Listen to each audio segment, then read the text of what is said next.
All right, look, PrizePicks is America's #1 sports picks app, and it's the easiest way to win cash while you're watching games. Here's how it works. You pick more or less on 2 or more players, and you lock it in. That's it. No spreadsheets, no nonsense. If player picks aren't your thing, you can also pick teams now. Winner, spread, total, all in the same map. Team picks are live in 30 states, including California, Texas, my home state, and Florida. Most importantly, new users use code Speakeasy. $5 gets you $50 in lineups for free. PrizePicks. It's good to be right. Ladies and gentlemen, welcome into the Speakeasy, sophisticated sports talk with the best in the game. I'm the large human being standing behind the bar, nicknamed Carebear, Kieran Hickey Simple, and it's time we start this show with the shebang, okay? We're going to make them cry. We're going to make them remember. We're going to make them see everything that we're doing here tonight. Look, I'm going to go ahead and introduce to you guys the creator of the show. Drake titles. It was all Drake song titles.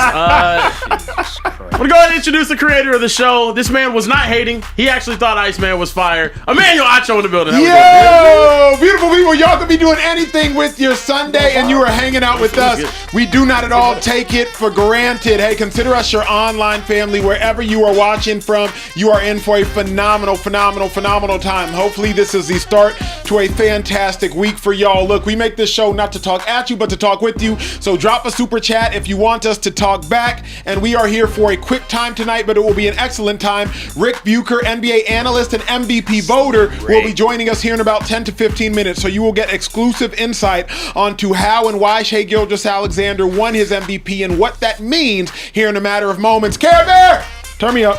This next gentleman I'm going to introduce was making defenders eat dust in the National Football League. That did happen. People called him a little birdie because he played for the Philadelphia Eagles out there. He was the all-time leading rusher for the Philadelphia Eagles. One of the shiftiest running backs you have ever seen. And don't worry, he's back in the Speakeasy today. Gonna give you guys a great show. LaShawn Shady McCoy in the building. How we doing today? Speak easy. What it do? It's gonna be a great show. You know, Eastern Conference Finals, Western Conference Finals. Let's get it popping. Yeah, it's here. Absolutely. Also joining us here in the Speakeasy, a man that loves to make them know, loves to make them remember as well. All 30, however many years he is old. He's a father, soon to be father ×2. A proud Drake hater, but he did say he enjoyed Iceman.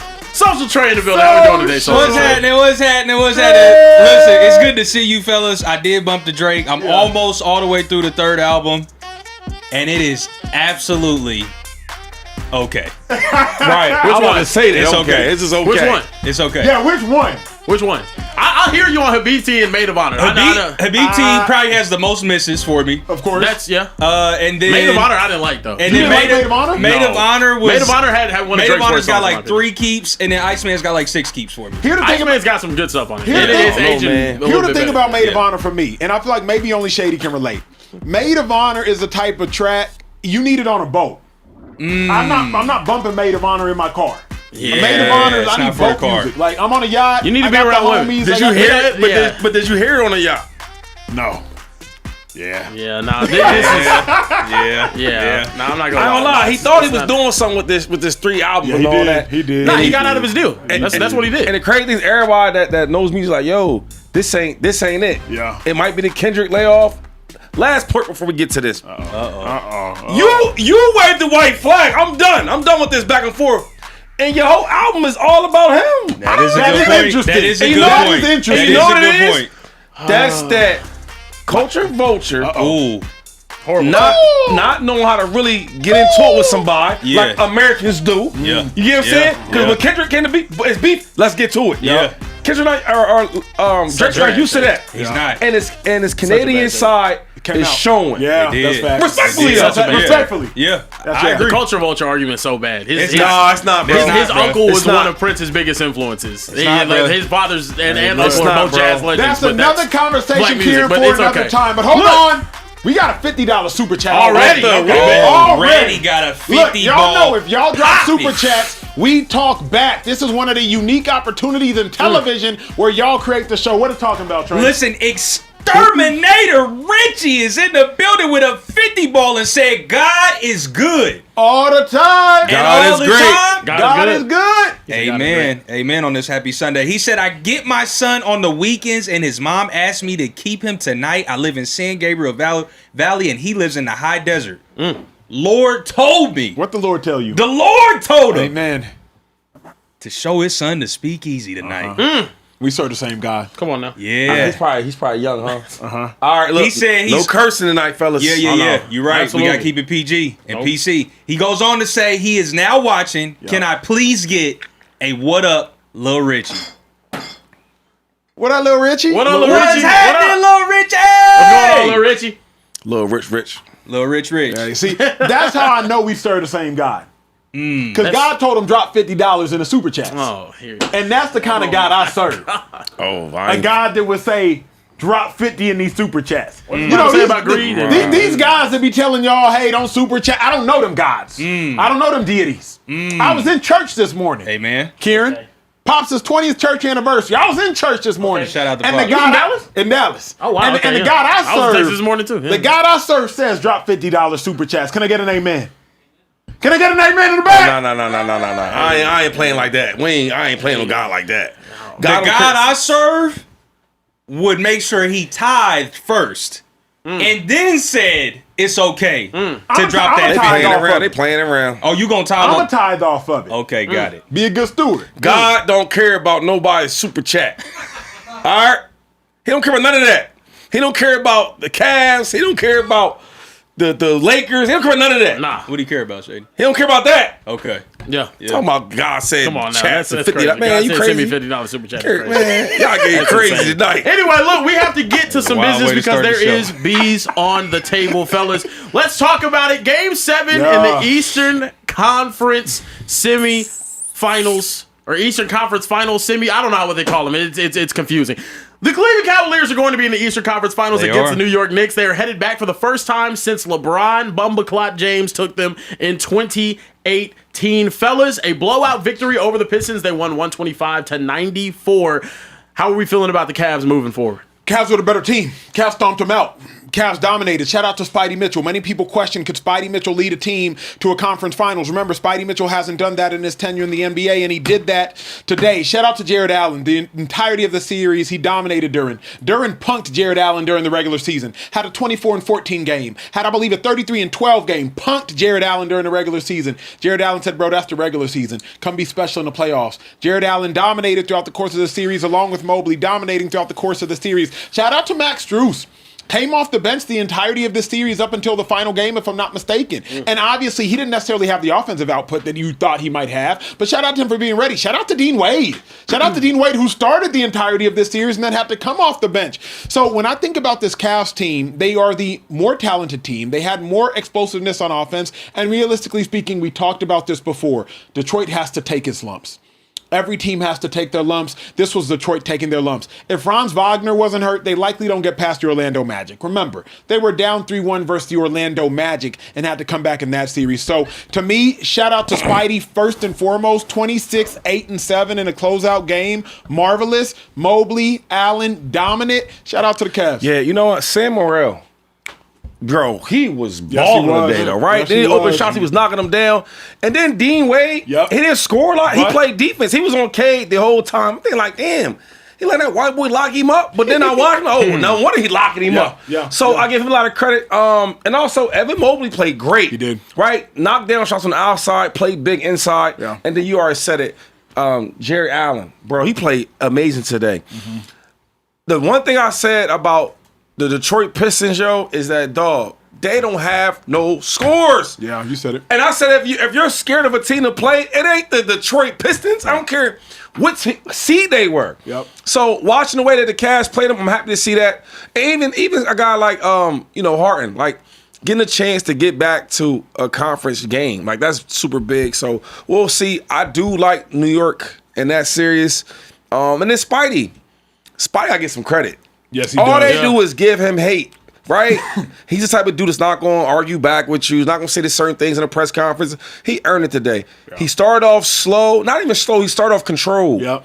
and then start taking over the game. So shout out to the Cavs. No, he showed up big. He averaged 28 in the series. Fellas, we do need to talk about James Harden, though. I mean, I'm sorry. We have to get a little bit. We have to talk about this. Tonight, 9 points, 5 rebounds, 6 assists. He did his job, led them to a victory, helped lead them to a victory.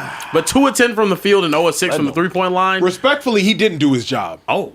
Respectfully, here's what frustrates me most. James Harden, in a must-win closeout game, he only shot the ball 10 times and only 9 meaningful times. The last field goal attempt was nothingness. To me, I was most eager to see how James Harden played in the game today because James Harden has notoriously fallen short in closeout games. Game 6s and Game 7s dating back to his Houston days, his Clippers days, he's notoriously fallen short. So today I was like, hey, Harden, you're not even the man. You 1B. You don't even have to be 1A. Just go be a good 1B. And the fact that James Harden was the 5th best player on the Cavs today, make sense. Spidey, Merrill, Allen, Mobley, and then Harden. Like the fact that James Harden, you have the 5th best offensive output. It's not like James Harden is Dean Wade. He's not a lockdown defender. So if you're not giving us anything offensively, James Harden, then what are you giving us? You didn't have 12 assists. So it's not like James Harden, you were a conduit for everybody else getting busy and everybody else scoring. I was utterly disappointed in James Harden's performance today. Now, Spidey won in spite of James Harden. Donovan Mitchell did not win because of James Harden. Donovan Mitchell won in spite of James Harden's lack of help. Spidey still got the job done. That is kudos to Jared Allen. That is kudos to Evan Mobley. But to me, Harden, this wasn't the game to come up small. Thank God they won. Because if they would have lost, the dialogue around James Harden would have been he chokes again. Good thing we don't play the what-if game. That's true. Now Harden in Game 7s, we know what that looks like. But for this game, I can't blame James Harden. I mean, for a majority of the game, we're up by double digits. At halftime, it was up 17 or I think 20 points, something like that. And in the third quarter, they started blowing them out, like 20-some points. So Harden didn't have to do much. You talk about the 2 bigs, Jared Allen and then Evan Mobley. They played great inside, right? Then they were knocking shots down with Sam on the outside. So he had to do much. And then when it was time to take over the game, that's what Spidey Mitchell did. I think for James Harden, I actually appreciate him in this game because in this Game 7, he didn't try to do too much. I watched games where he tried to do too much and he just couldn't score. Yeah. He try and draw fouls, and in the playoffs they don't give any type of ticky-tack fouls. So I'm not mad at for this game. The team, they played well. If you look at the Cavs team, this is a good team. They're a really good team. It's a good team. So he didn't have to ball out today, and he didn't, and they won the game. Here's my fear, though, and you know this better than anybody because you watch the Sixers. James Harden got away with going 0 for 6 from 3 today. The reason I say he got away with it is because it's like you did not contribute in the manner in which you have. It's not like 2-5, James Harden went 3 for 4 from the field and he just didn't shoot and had like 12 dimes. No, he shot. He just missed. Now, we're not going to talk about it because they won, but I do think we'd be remiss to not mention hey, Harden, don't get it twisted, bruh. You did what you did with the Sixers when Embiid needed you. Y'all were just playing the Celtics, so it cost you. You did what you did against the Warriors when the Rockets needed you. Y'all were just playing Steph Curry, so it cost you. You did what you typically do when it cost you, but y'all were playing the Pistons, so it didn't cost you. I'm just wondering, do you let somebody get away with that? We can't do that. Why not? Because the Pistons is the number 1 seed. They number 1 seed and they beat him. And they beat him by what, 30-some points? They beat him down. So I can't blame Harden. I can't blame him. I'm always honest. When he plays bad, I talk about him playing bad. When they need him most and he doesn't show up, I'll talk about that. But this game, he didn't need to do that. Yeah. Everybody balled out on the team. Yeah. And him being an older player, now they got to go play Tuesday, right? Rest up, dog. Rest up. Yeah. Let the young guys do what they did. Cool, y'all won. Yeah. Now we'll see what he plays like the next series against New York. Hey, I want us to bring in NBA analyst Rick Bucher. Let's FaceTime him, see if he brings in, because obviously we've been talking all this, but Rick Bucher has been watching this series with an incredibly keen eye. He's an MVP voter. He's an awards voter. He's also going to talk to us about Shea Gilgeous-Alexander, also going to talk to us about SGA winning his 2nd consecutive MVP award. But I need to get Rick Bucher's instant reaction to this dub. Kieran, as we wait on Rick, what was your reaction to the game? To be honest with you, I just think the Pistons aren't ready. They had to take those playoff lumps. I think Cade Cunningham had a rough game. I think Jalen Duren this entire playoffs, It was pretty bad. It was a pretty bad account of himself that he showed. He didn't look like the player that he was in the regular season. And I don't think that's to say that he's not capable of playing better in the future, but it looked like, first year in the playoffs with some real expectations, Jalen Duren just really didn't show up and show up ready to compete, especially with Jared Allen kind of bullying him at times during this series. But do you trust Jalen Duren moving forward? I think that's the question, Detroit Pistons fans, you have to ask yourself. Realistically speaking, the Pistons had a good season. Came up short because you're a 1 seed, but nobody anticipated the Pistons would go from relative anonymity last year to being a 1 seed. Cade Cunningham being a first-team All-NBA caliber player. We knew that was capable, but we did not know that the Detroit Pistons would achieve at this level. The question that Pistons have to ask themselves is, do you believe in Jalen Duren? I think that's the most important question at this time. I don't. At this point, it's tough. It's tough, especially when you go out there and you're not capable of giving. I think he had more single-digit point performances than he did double-digit point performances after averaging 20 during the season. That's just not acceptable from a guy that you thought was your second or third best player. But we have Rick in the building. Rick Bucher, Slick Rick the Bucher. Hey, this is an NBA analyst extraordinaire, Rick Bucher, who also has this incredible book out right now. It's called Coachable, talking about all things that some of the greatest athletes have gone through in order to be the greatest versions of themselves. Rick Bucher, he has gotten incredible quotes and incredible stories and incredible inspirational just figures in this book, Coachable. So y'all go get this wherever you buy your books, for your young daughters, for your young sons, even parents, even coaches. Make sure you read this. I'm in the middle of reading it right now. I was on a flight back from Dallas today. Rick, absolutely incredible. Y'all make sure y'all get that. Rick Bucher, instant reaction to this game. Incredibly disappointed in Detroit. But this has been an up and down series. I didn't expect that once we went back for Game 6 in Cleveland, that Cleveland was going to give that game up. It's been a very strange series in that regard, in that you have these two teams that have played probably their most lackadaisical games on their home courts down the stretch. So, but in the big picture, looking at the matchups, look, the Cavaliers, when you look at their roster and you look at the talent that they have, come on now, they should win. Yeah, they should win across the board. The Pistons are a gritty team. Cade Cunningham is the real deal. To me, he has restored my faith in where Team USA and American talent is, because I think that he's going to be the next superstar who can challenge Shai Gilgeous-Alexander as the best point guard in the league. But they just didn't have enough. And Jalen Duren, who I was a big fan of, was simply missing MIA for the bigger part of this series. I generally, when I back a guy, when I believe in a guy, there are very good reasons. But the playoffs are like a truth serum. And they expose you for what you really are. And I'm not going to close the door on Jalen, but he got exposed in a big way in this postseason, and particularly in this series. Let's go ahead, Tufan. Yeah, so I've been screaming this out. I don't know what the big hype is about Detroit Pistons. I mean, the first thing you said was talent. Before I get to my take, are you coachable? Are you coachable? I will listen. I will listen. Okay. I will synthesize my ideas with someone else's ideas. Okay, all right. So my thing is the talent-wise, I said if I'm in the eastern side, I want to play Detroit. They got great defense. They can score. If you watch today, nobody else can score. Cade struggled today. Then who? Tobias Harris? I watched that story in Philadelphia. And I'm not going to say anything bad about him, but you're making him in a position where he has to be a scorer. You get what I'm saying? So I didn't really look at Detroit as a real challenge. You know what I mean? Well, and going forward, because somebody in here was telling me how Cade is so great, right? Already, right? That they would just move him way in front of Jalen Brunson. I'm like, whoa, you got to go out there and do it. Because I watched Jalen Brunson carry them Knicks. Carry. Yeah, carry. Wait, hold on, Sick. Let's OG Anunoby played better than anybody in the Pistons. Thank you, Baron. Thank you for that. Who said that? That was me. I'm saying, that was crazy. Let's spin this conversation forward, because the most important question now is, who is the early favorite, Cavs or the Knicks? Easy one. Oh, it's not close. Not close? New York not Knicks. close. New York Knicks are the favorite. Yeah, what? Far it's the Knicks. Far and away the favorite.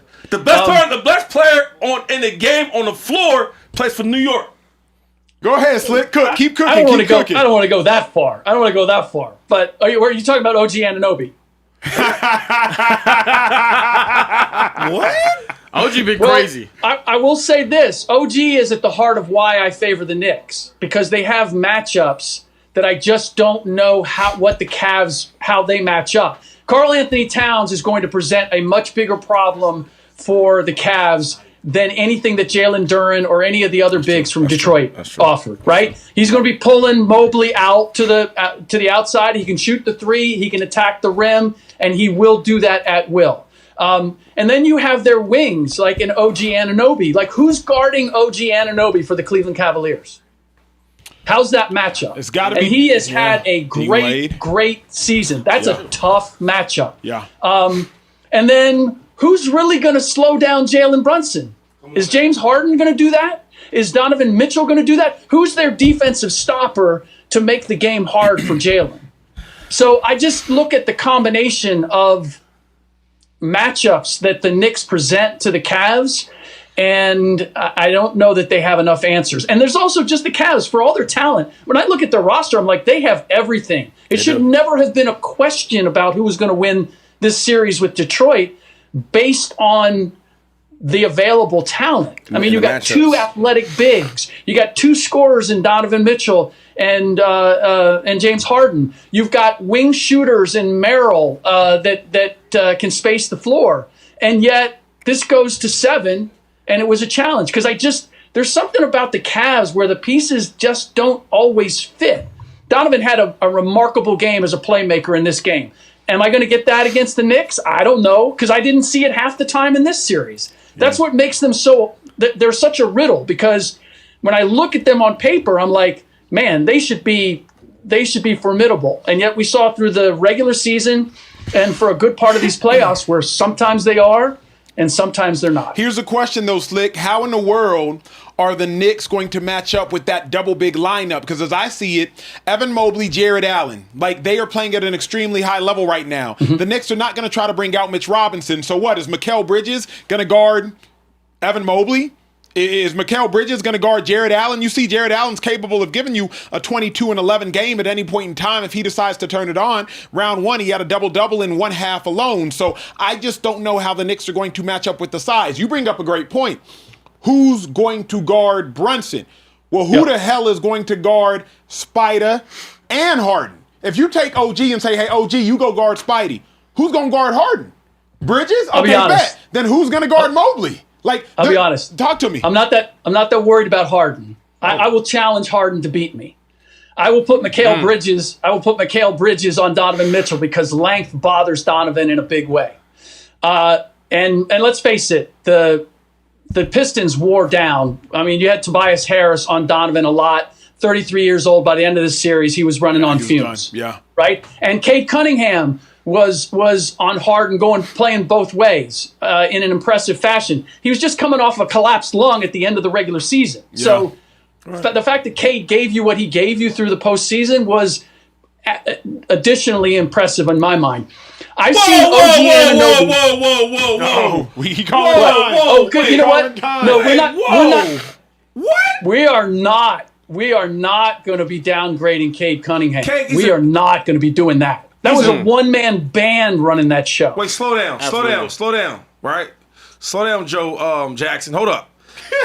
So you sitting there telling me that he don't get no blame from nothing? He's a great player, he is. Every other superstar that's young is about to emerge, we talk great about him. If they do bad, we get on them. We talk about Jalen Brunson. There's times we talk highly about him. When he don't deliver, we talk bad about him. He get a pass like that? No, he doesn't get a pass, but he's not at the head of the line. Game 7, what did he finish with? 15 points, 12 points? Yeah. He had 13 points. 15. 13 with 13? Yeah. And you going to say nothing about it? This is crazy. That's bullcrap. That's bullcrap, bro. The reason why is because we got to start holding everybody accountable. Just as much praise we give him, he deserves it. But you have 13 points in the game 7 at home, and you don't say nothing with the number 1 seed? Yep. Yeah. No, yeah. And he had a lot of turnovers during the series, though. Come on, bro. Come on now. I'm not saying he hasn't struggled. And Dean Wade was guarding him, too. Let's keep it a buck. Yeah. Let's keep it a buck. Why are you looking like that, Slick? In the hood, the Dean go, you like, you got, give me the rock. Come on, keep it real, Slick. No, I'm not giving you that. I'm not giving you that. What? I'm like, look, does Cade need to improve? Does he need to figure out some things? Absolutely. Speak no about doubt it. about it. Well, speak about it. But if I look at all the reasons that the Pistons lost this series, he's third or fourth. The fact that they went 7 games was because of Cade Cunningham. You got Cade Cunningham, and then you got Tobias Harris as your next best player. You got Asar Thompson, who we can talk all about his defense. The dude is a wreck offensively. Creates all kinds of problems. Jalen Duren's supposed to be your second best player. He was completely missing in action. Yeah, true. When you've had him all year long, and Cade knows he can play off of him, and then suddenly he doesn't want the ball. What am I supposed to do when I'm Cade and the Cavs can go, you know what, we're going to double team and trap the ball out of Cade's hands. He made the right play. They went, he gave up the ball. He gave up the ball when he was getting trapped as soon as he crossed half court. They was not trapping him a lot this game. I watched. They was not trapping him a lot this game. They was not blitzing him this game. Here's my question, though, because I want us to look forward.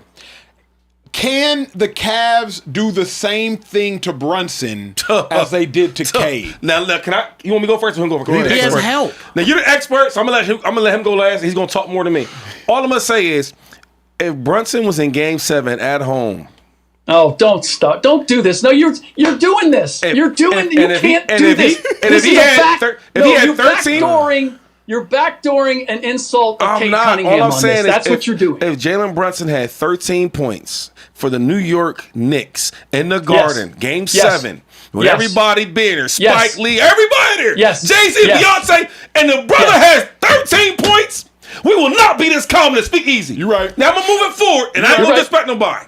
You're right.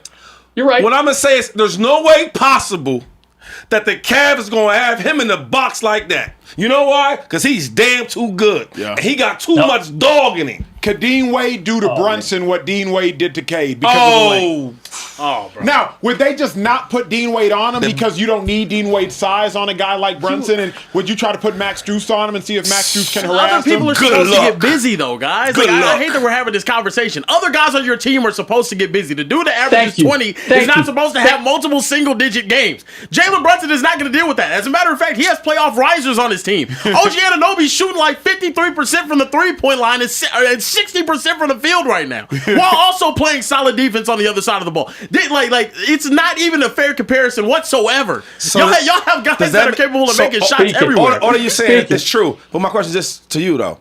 So that means you go out there in Game 7, being the best player on the court, and have 13 points?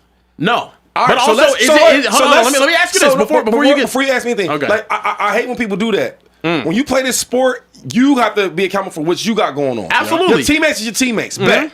I need your ass to have more than 13 points in a Game 7. Absolutely. Because my head coach is saying, you know what? I might can't trust Tobias Harris like the way I want. I might can't trust. You know I can trust though. Who I can trust? Who I put my career on the line for is Cade. Is it easier for you as a running back to get busy whenever those safeties have to go back and they can't come crashing down? We talking about football. I'm saying, but your teammates have to help you out. You can have a better game whenever your teammates are helping you out. If my teammates are hitting shots, now the defense actually has to respect that. They know Cade is the only one that's capable of going out there and giving them 30, bro. Slick. It just is what it is. Slick. Help my young brother out, right? Because he knows his basketball.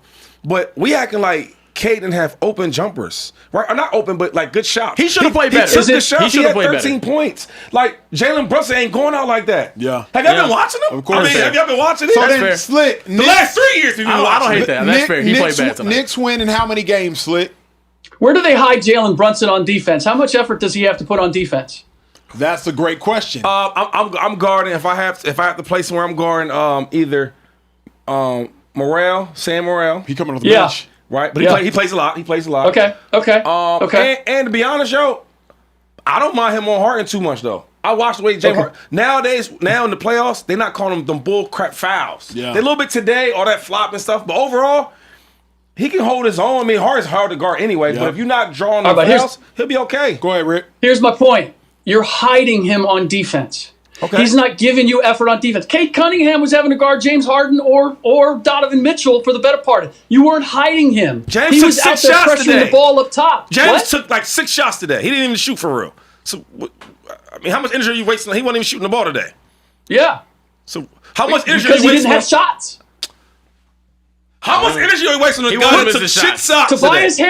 Tobias Harris had 5 points. Jalen Duren had 7 points. Why are we talking about the role players?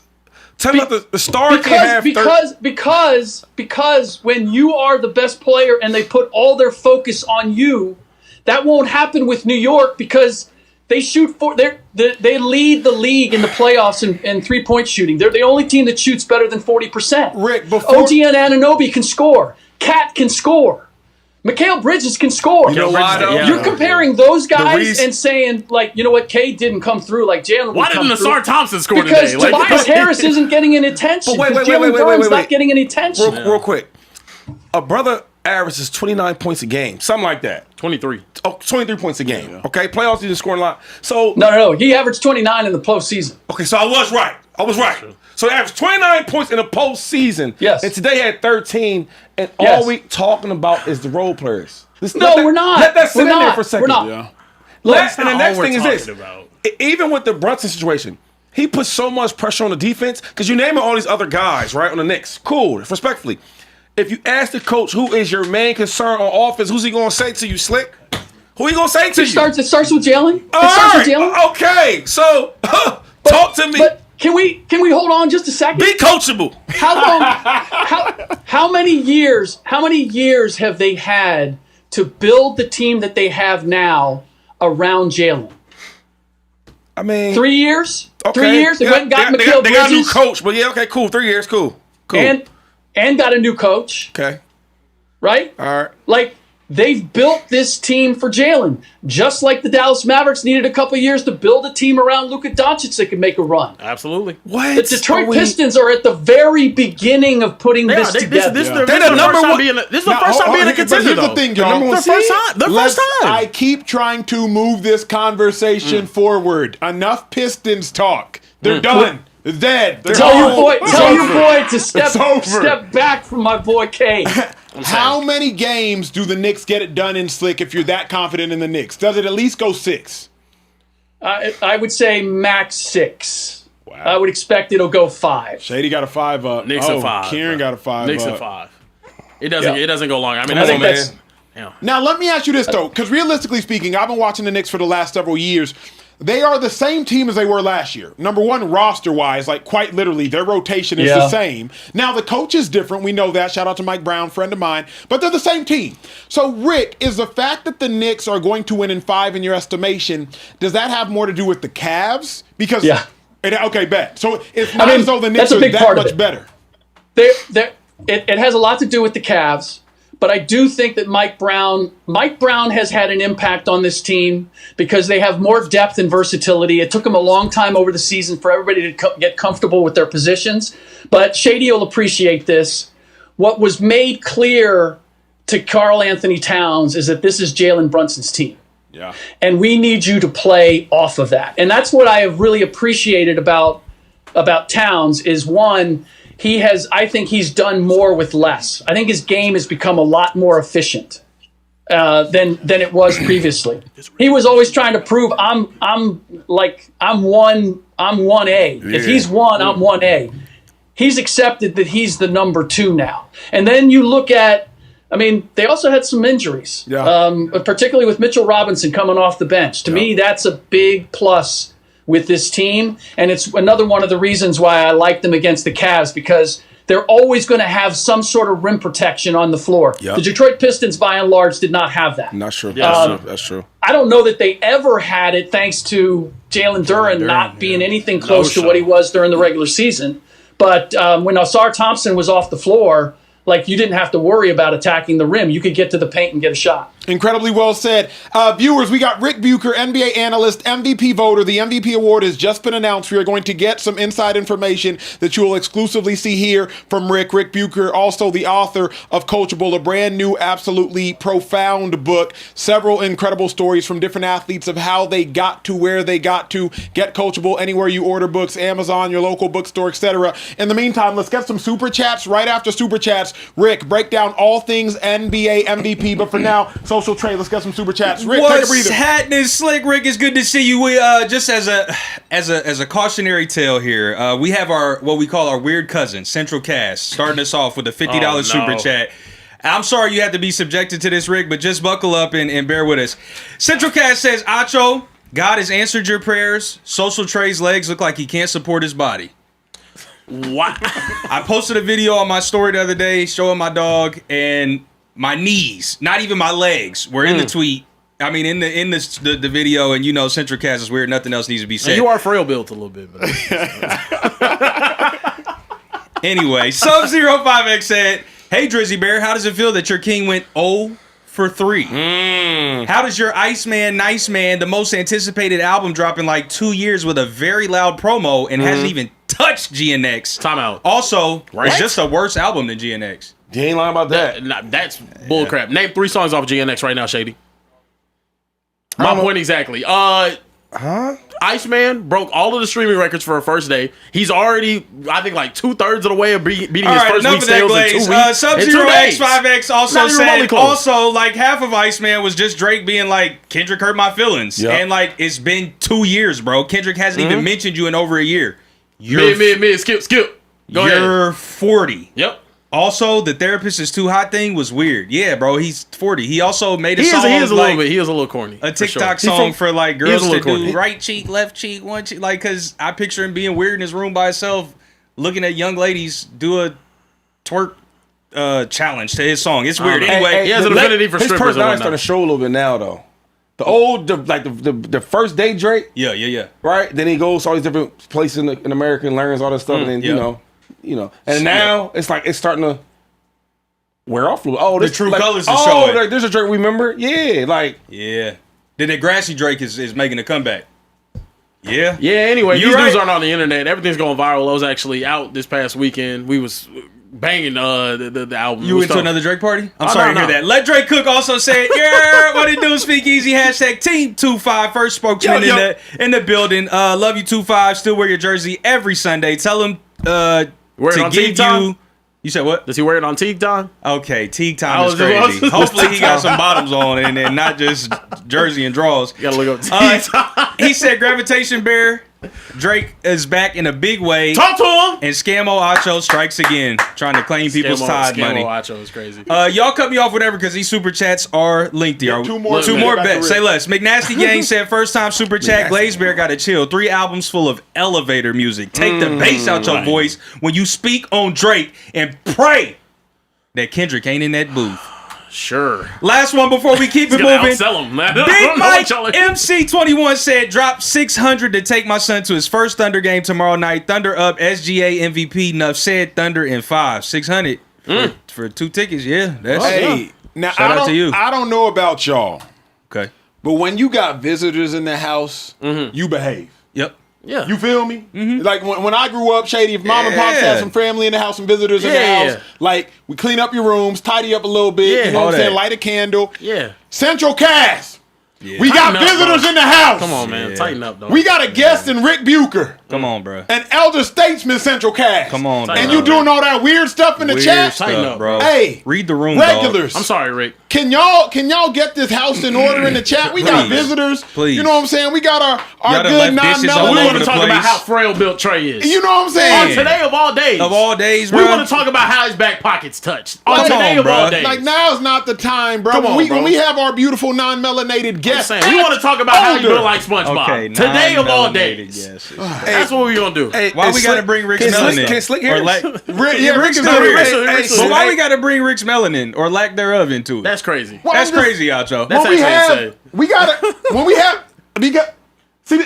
We have a topic to get to. Okay, we have we a do. topic Let's to get do that. to. So Can let's we go do ahead and that, get to it please? because there's a lot. Before Rick Keep the hangs show up. moving. Today, the NBA MVP was announced by Shams before they could do it on TV. It was apparently a big deal. But Shams put out said SGA back-to-back MVPs, number 1 seed, NBA high 64 wins, despite third despite third most teams' games missed due to injuries. First player to win consecutive MVP since Jokic in 20 and 21, in 21 and 22. The first guard to win consecutive MVP since Stephen Curry in 2014, 15, 15, 16. First guard to average 30 points and 55% shooting in an NBA season in history. Only guy to have multiple seasons at 30 and 50%. I think also since Michael Jordan as well. A lot of stats here. I'm going to go ahead and go to the next tweet, though. This tweet was, the internet was going a little bit crazy after this. Shea, 24 through 26, greater than Steph, 2014 through 2016, hashtag uncomfy. This is more of the uncomfortable conversations that I told you we were going to have if SGA was to win a championship. Also, back-to-back MVP seasons with Michael Jordan's back-to-back MVP seasons. Shea averaged more points per game, assist, free throws made, field goal percentage, and a higher three-point percentage as well. Also, some more tweets.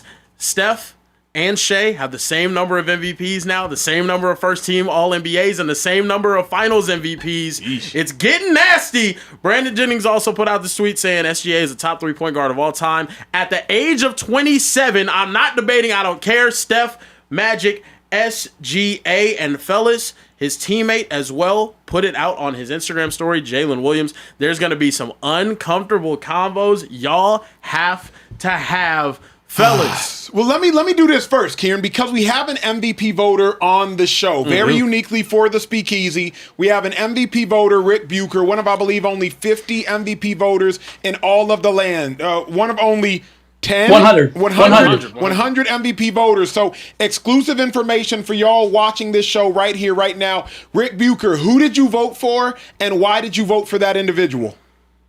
Shea Gilgeous-Alexander was at the top of my ballot. I believe that the voters got it right in terms of the top five. Jokic was second for me. Wemby was third. Cade Cunningham was fourth. Luka Doncic was fifth. Perhaps I have no problem with SGA winning it again because he won it last year and he was actually better this year than he was a year ago. Jokic had a phenomenal season. I think that he was affected by the fact that the team around him wasn't as good.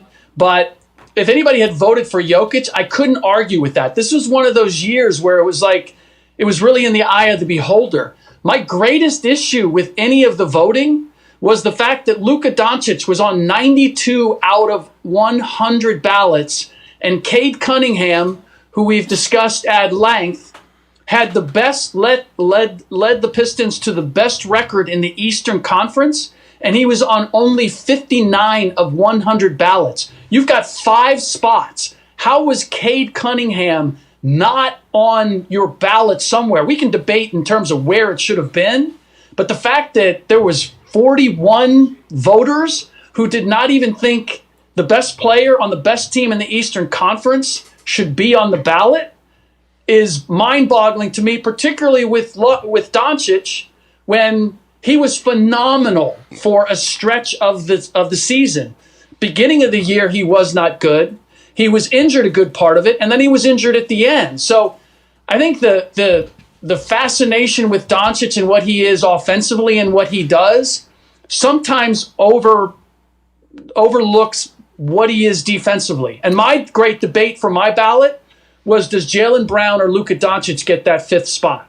Because of what Jaylen Brown did for the Boston Celtics and because he's a two-way player. And who got the 5th spot? He said Luka. What's that? Who got that 5th spot? Luka? Doncic got the spot. Got it. Because when I looked at the Boston Celtics, Jaylen Brown was very good, the best we've seen him, but it really was Derek White and Neemias Queta and all of the Peyton Pritchard, all of the ancillary players all stepped. Sam Hauser, who had never even been a starter before, was a full-time starter. Peyton Pritchard was by and large a starter. Like, Joe Mazzulla deserved Coach of the Year because of what he did with that roster. And what they were able to accomplish during the regular season. I was not surprised at all that they got exposed during the playoffs. Let me ask you the most important question before we debate on, is SGA a top 3-point guard all time? Yeah. What does a second MVP and back-to-back MVPs mean for Shai Gilgeous-Alexander? Well, I remember a conversation that we had at the old place where I was talking about SGA, like we're going to have to talk about him being one of the best all time. And this was before they won the championship. I was like, if he wins the championship, we could make an argument that with finals MVP, conference MVP, I think it was the leading scorer, regular season MVP, like we're going to have to start talking about him being one of the best all-time point guards in the league. And I seem to remember getting some pushback on that. Like, you're crazy. You're crazy. Hey, Rick. And you're not the only one to make that we're take. having that conversation. No, Rick, you're not the only one to make that take. I made that take a month ago in here and got an incredible amount of pushback. But now that we've had back-to-back MVPs, I think now it's time we have those uncomfortable conversations. Man. Well, the thing is, we could play the what-if game, right? I don't play that game. The one thing I love about sports, you actually play the game. Yes. Right? I don't care what you have on paper. So now he has 2 MVPs. He has a championship. Yeah. He's a finals MVP. He has 4 first-team All-NBAs. Yep. Right? Then he gets another chip this year, right? If you want to, because he's in this year. He's got to be up there as one of the best point guards of all time, right? Because how many guys have that type of resume? And he's only 27. So I love for SGA to be considered one of the top guards of all time because he's actually going out there and doing it. Now, the Michael Jordan comparison, for me, that's a bit much because Michael did it on every point of offense and defense. And you get what I'm saying? Sure. So I don't play with the Michael Jordan conversation with a lot of people because I've seen Jordan on offense get busy, and defense get busy. But as far as the point guard, I believe SJ's up there for sure. Yeah. No, I'm with you. The difficulty is the game has changed so much in terms of how it's played that comparing Magic to Steph to SGA, you're really talking about, like, even just the Magic-Steph comparison. They don't even play point guard. I mean, Steph, I don't even know if I would call him a pure point guard because Draymond Green has been the leading playmaker on that team for umpteen years. I mean, he's a great scorer, and he's changed the game, and he's a great leader. There's plenty of things I can give to Steph, but he's not like Magic in terms of a playmaker and orchestrating everything and getting everybody going. And SGA is sort of a hybrid of, I mean, what do we love most about SGA? It's not that he's a distributor. It's that he's a 3-level scorer, and he's incredibly clutch, and he's a better defender than Steph. Is it fair to say, because one of those tweets said this SGA run the last 3 years is greater than Steph Curry's 2014 to 2016 run, where Steph Curry had 2 MVPs, like Shea has 2 MVPs. He had a championship. Steph Curry won a championship. Steph Curry lost a championship, being up 3-1. Shea has won a championship. Obviously, Shea is still 8 games away from getting to another championship, win, lose, and or draw. Is it fair to say that SGA's run these last 3 years are more impressive than Steph Curry's run from 2014 to 2016 when he won 2 MVPs? Well, to borrow Shady's thinking, let's not assume that we've got another championship won this year. Because, and we haven't gotten to the subject yet, but I like San Antonio's chances of beating OKC. Come on now, Rick. I do too. We will get there. We will get there. Keep on, Rick. So, but that's my point, is like, if they get knocked out in the conference finals, and now we're looking at we're going to look at SGA in Oklahoma City in a completely different fashion than we are right now in terms of he won another MVP and they swept their first 2 rounds. I would say that Minnesota was a far more formidable opponent for San Antonio than anything that OKC has seen to this point. So let's just see where it goes. If it ends right here, then I don't know that we're having this conversation. I just want everybody to engage in this conversation. Please. Right? Slick, I want you to go first. Take yourself back to when Steph Curry arrived, right? Mm-hmm. Right? The years we talking about. For them 3 years, and the 3 years we're experiencing with SGA, did it feel like that was better or this is better? It's simple. I would say that SGA is more at the heart of what's happening now than Steph was at the heart of what was going on then. Oh, that was as much. That was as much Steph, Clay, Draymond. That the way those pieces fit and the kind of game that they played. And this is the other part that we really can't ignore. The Golden State Warriors completely transformed how the game is played. And it took the entire league 3 years to catch up and figure out how to play their style. And so But that don't give you more greatness. Like we've done some. It does give you greatness, but it also gives you an advantage. And the advantage, it wasn't just Steph changing how they played. Draymond had as big of a factor in that. Okay. When you watch Steph Curry play, he's the only guy in ever that he affects the game even when he doesn't have the ball. Yeah. Right? Yeah. SGA can't say that. I watch times where, and Clay's a great shooter, but they so worried about Steph that sometimes he's getting open shots or late contesting shots because they're worried about Steph. I watch Steph fast break. He runs to the corner. Yeah. They run with him and leave a wide open layup. You're not going to tell me that SGA is more impactful in these short span than Steph Curry, because Steph Curry can affect the game with the ball in his hands. Yes, he can. If he's scoring or not scoring. Yeah, that's but true. This is the problem. It's times that he doesn't have certain assists. But shit, he might as well get the assist because without him, they not even worry about nobody else. Yeah. But here's the problem, Shady. This is where the conversation always goes. This is what I struggle with, and it's the same as SGA and Jokic. Is we're talking all offense. Yeah. Like the only thing we talk about with Steph is at the offensive end of the floor. Defensively, they go at him. They attack him. He's been the weak link. You don't do that with SGA. I mean, the dude is what, 6'6"? Yeah. Right? He's like 6'6". And you know what makes me for Steph Curry why he's so much greater in my opinion is because Steph is like Trey. You met Trey before. Trey, skinny dude. He ain't really super tall. Steph Curry makes every regular American think they can play basketball and be an MVP. Sure. People, when you see SGA on the court, he don't seem how big he is. But you meet him and you get next, like, damn, this dude's 6'6". So when you comparing a 6'7" point guard SGA, you comparing a 6'9" point guard and Magic Johnson compared to a 6'2" frail ass dude that went to Davis. Shady, I cannot believe you're doing this. I cannot believe you're doing this. You know why though? You know why? Hold on. This is also the LeBron James is 41 years old. No. He's really good for a 41-year-old. We talk about the elite guys. No. There's no compensation. Hold on, Slick. There's no compensation because you're 6'2". Hold on. Like it's amazing he does what he does when he's 6'2". No. The NBA is what do you do? What can you do? No. Period. That's not true. The truth is this: any sports, especially the elite level, it's you get different respect for. Like Allen Iverson never win shit, but when you 6 foot playing like you Kobe Bryant, you get more respect for that. So, for example, if I met LeBron and I watched him play in high school, and I can see him going to the NBA being. I see Magic. Yeah. I can see why that. When I seen SGA in high school, damn, I can see why you're going to Kentucky because you're probably gonna be a top 5, top 10 pick. When I keep going down the list of all these great stars, the Kevin Durant's, the LeBron James, Kobe Bryant's, you see why they there. Yeah. When you see Steph Curry, you don't see that.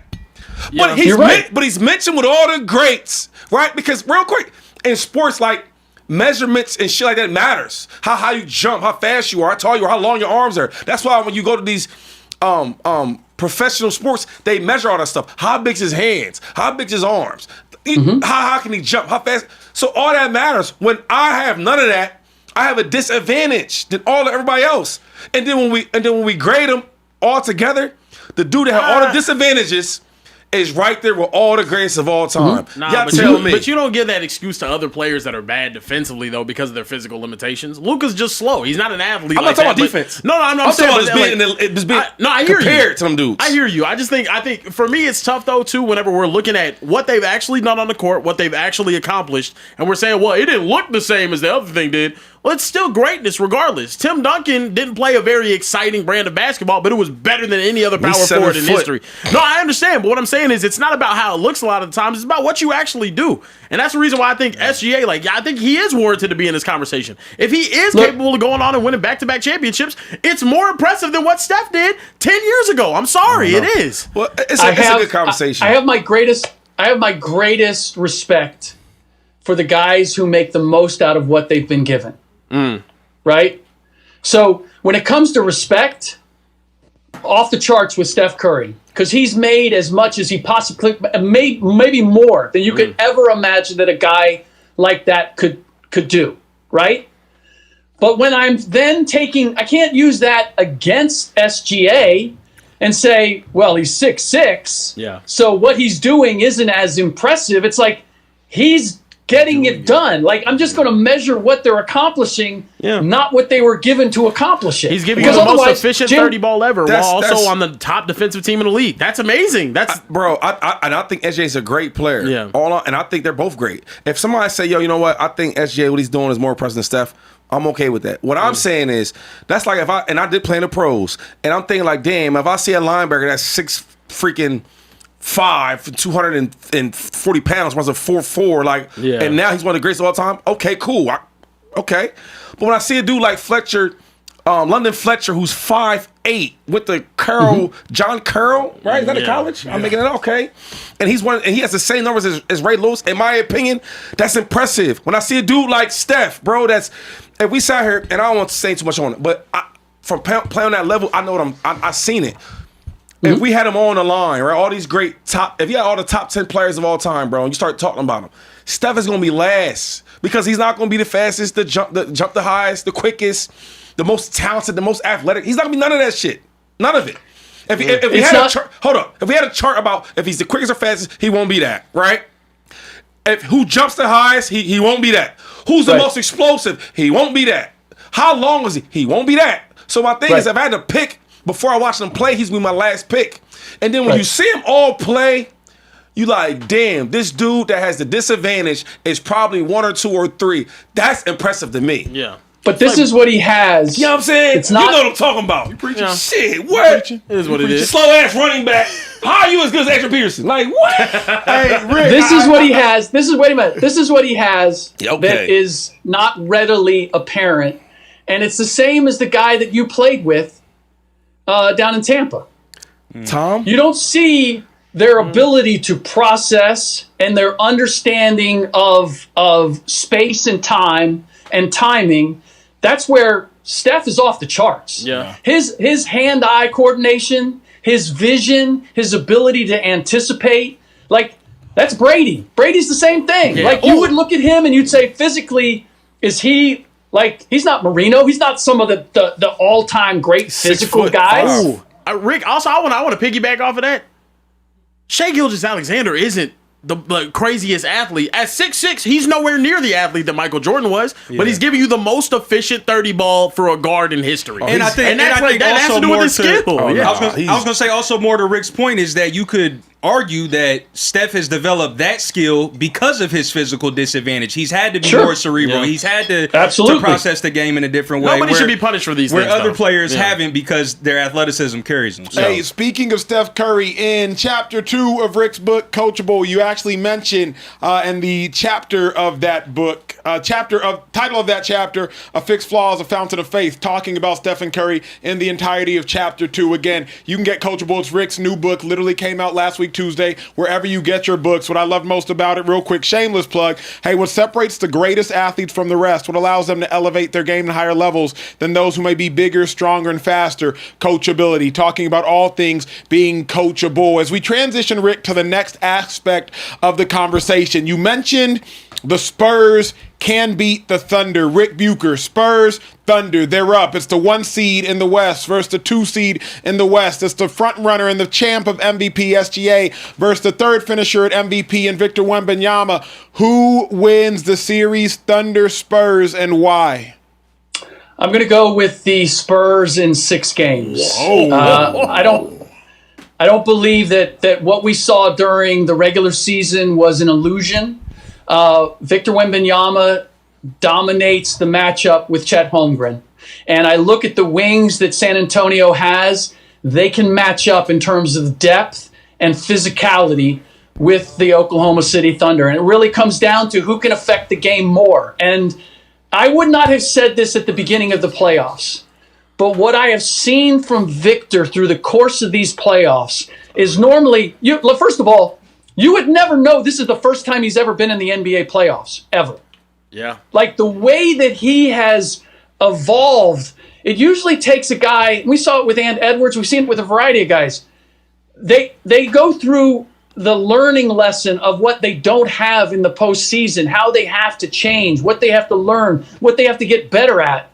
And they get an off season and they look at film and they work on those skills and they come back a different player. He's doing that from series to series. Like, you see him make adjustments game to game. They're going to put a smaller player on him and get into his legs. Next game, he's not settling. He's finding a way to get to the paint and finger roll over them, realizing that I just need to get to the paint and this guy can't do anything with me. And so it's really a matter of how I'm seeing Wemby evolve. And to Shady's point, he's got that dog.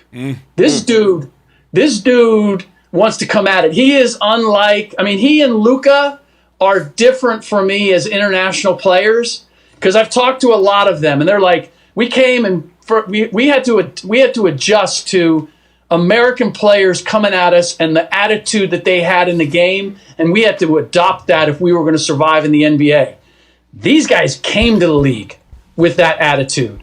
And I just see the matchup between Wemby and Chet, and if he continues to dominate that matchup the way he has, that takes away a huge part of what has made OKC special. Yeah, I agree with that.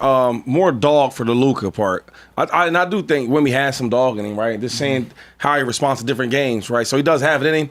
But I think more for him is like, yo, I'm 7'5", and I'm like, I'm something that we've never seen before. So, yeah.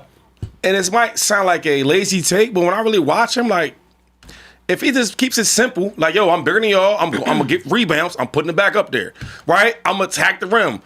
I'm going to defend every shot that's been taken because I'm 7'5". I call him 7 to heaven because he's 7 all the way to heaven. And if you watch it, that's how he plays. So it's hard to really break him down and give you so much different analytics on him, because when I watch him play, it reminds me of, like, listen, I'm just going to use what I have. I'm longer than everybody, pause. I jump higher because I'm so tall. I'm protect the rim, right? And then I can shoot threes. I'm more skilled than every big man we've ever had. You get what I mean? Yeah. So for him... skilled. And the one thing that kind of blows me away is, because we've had guys 7'3", 7'4", like, maybe not with his length, but what makes him so different is how agile he is at that size. Like a guard. Like, yeah. How many guys can you see can get low enough? I mean, even Kevin Durant struggles at times because of his high dribble. Wemby's getting down where his dribble's below his knees when he's attacking. You're not seeing him get stripped when he goes into the paint. So I look at the way he plays the game overall, but his attitude, especially defensively. And they win. He said against Minnesota, this was the most fun I had playing defense. How many guys have you ever heard that embrace wanting to play defense the way that Wembanyama does? You know what? One thing that I remember when his first year, Pop said, I'm not really worried about the offense, right? Because he said he's so skillful at that size. We never seen that. Yeah. He said, I'm only caring about this defense. And when Pop said that, I started watching. I'm like, damn, he's so gifted, God gifted defensively. Just the length, how tall he is, and now you give him like attitude and want to. That's why he's going to be one of the best defensive players we've ever seen, because the God-gifted tools he has, and also the attitude. And I'm right, and I agree with you. I do think that they win this series. I believe that. Yeah. They're guard. They have guards that can all play defense. Yeah. Right. And then they're young enough they can run around with OKC. They can run around with them. And then we gonna make y'all shoot threes, because when you want to bring that shit in the hole, we got somebody that can defend it. Yeah. Here's my question though. I know they can play defense. Can they play defense without fouling? Because SGA is going to present a unique challenge that the Spurs haven't had to see. Like, at the end of the day, SGA is going to present a challenge that the Spurs didn't necessarily see in round one with the Portland Trailblazers, if I'm not mistaken, and they didn't necessarily see in round two. SGA is going to put pressure on Fox. He's going to put pressure on Castle. He's going to put pressure on Johnson. He's going to present a unique challenge to these individuals that, like, respectfully, Ayo Dosunmu wasn't doing. Mm-hmm. Ant-Man wasn't doing. Naz Reid wasn't doing. Josh McDaniels wasn't doing. SGA is going to test the mental fortitude of the San Antonio Spurs, along with the physical ability and the endurance. He is for sure. But again, I will say, it wasn't good enough. He wasn't able to do that well enough in the regular season to avoid San Antonio from dominating them. And that's the beauty of when you have Wemby behind you, is that you don't have to play Shea the same way. Because with Wemby in the paint, he can get to that mid-range. Wemby can still contest that. Like, you're really going to have to shoot that with some arc in order to get it over him. And then ultimately, the other part is, in the playoffs, they've been letting them play a little more physical. Thank you. So I don't know that you're going to get the same. You're going to get the same calls. And what the beauty of it is, like, Stephon Castle, I think, has been in foul trouble like every game. Yeah, yes. He's turned the And ball it over hasn't in a lot of these games, impacted too. the Spurs. Yeah. Because they got, like, multiple guys who can defend. I mean, Carter Bryant can't even get on the floor. Dylan Harper's coming. By the way, Dylan Harper might be the second best player on that team. Yeah. He's coming off the bench. Yeah. Like, their depth on the wings and their ability, their number of two-way wings matches OKC. So then it becomes like, okay, we can kind of play you even in a lot of places. What's your answer for Victor Wembanyama? Right. And that's why I think the San Antonio had the edge in the regular season. And if things continue the same way, I would expect that it's going to stay. People don't want to admit that San Antonio has become what it's become this fast, because they're way ahead of schedule. That was my question, though. That was my question. We've seen teams that go on to win championships or compete for championships. Whenever they reach the playoffs, they have to take those playoff lumps. We saw it with the Thunder 2 years ago when they lost to the Mavericks. We saw it with the Mavericks before. We saw it with the Celtics before. We've seen it with every team that's gone out and won championships. We saw it with the Nuggets. We've seen it with every team in the last decade. They had to take their lumps. Yep. Are we not expecting the Spurs to maybe face that roadblock for the first time with this young team with the Thunder? I think it is in 6 games, Rick. It's 6 games. It's a reasonable look. That's a very reasonable perspective. What I'm seeing with Victor Wembanyama defies what I've normally seen in the growth and evolution of players. Guys aren't supposed to do what he's doing right now in the playoffs. The first time he's in the playoffs, and he is leading them to the conference finals. When was the last time we saw that? Yeah, we haven't. We really haven't. That's the X factor for me. It's like, yeah, we're saying that they're going to do something that is out of the norm. You know what else is out of the norm? Freaking Victor Wembanyama. Yeah. That's what's the conversation, in you guys' opinion, though? If Victor Wembanyama goes to a finals in his first appearance in the playoffs, because the uncomfortable conversations we're talking about having with Shea right now, I feel like are far more uncomfortable if a 22-year-old Victor Wembanyama goes and possibly I think wins a realistically, championship. you're going to have to say what Shady hates, which is it's Wemby's league. Oh, it's a foregone conclusion at that It's point. Wemby's league. If they win a championship, it's his league. Because How? SGA won championship, it's not his league. Bro, Okay. Because Wemby. Okay, Rick, I I'll think let it's you take this. I think if Wemby does sooner and more impressively and impactful what took SGA longer, because Wemby would do at 22 what SGA didn't do until 28. So if Wemby can do that at 22, 26, but yeah. SGA did at 26. Yeah. If Wemby can do it at 22, then you have to have the conversations of like, wait a second.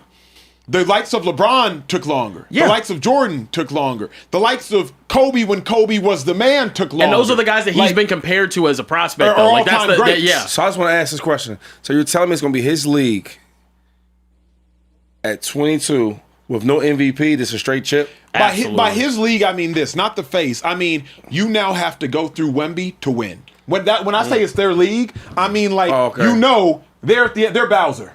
Play around with everybody else. There's a Wemby you have to go through. When it was LeBron's league, I can't say you this, knew you had to go through this. Just because like everybody that's won a chip in the last couple of years, we saying it about like we was all hyping up the Celtics, correct? Now we think differently. The Nuggets, Jokic has done way more than everybody we're talking about, and it never was his league. I'm just confused. Here's the difference. So it's like, I'm confused on that these guys, these brothers I'm in here with, they keep want to give this guy Wemby is his league so fast when guys before him have done way more and it's not even their league. I'm just confused. Here's the difference. One, all of the guys that you mentioned, how many of them impacted the game the way Wemby does at both ends of the floor to the level that he does? Jokic offensively for sure, but not defensively.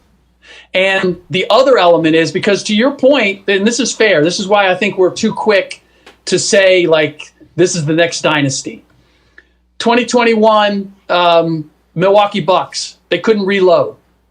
Salary cap created issues. 2022 Warriors. Couldn't reload. Oh. Salary cap issues. 2023 Denver couldn't reload because of salary cap issues. Boston Celtics had to let Drew Holiday and Kristaps Porzingis go, right? Like, we haven't had any repeat champions, even though we thought each one of them was like a juggernaut and was going to be back because of how the salary cap is set up. It's more punitive than ever.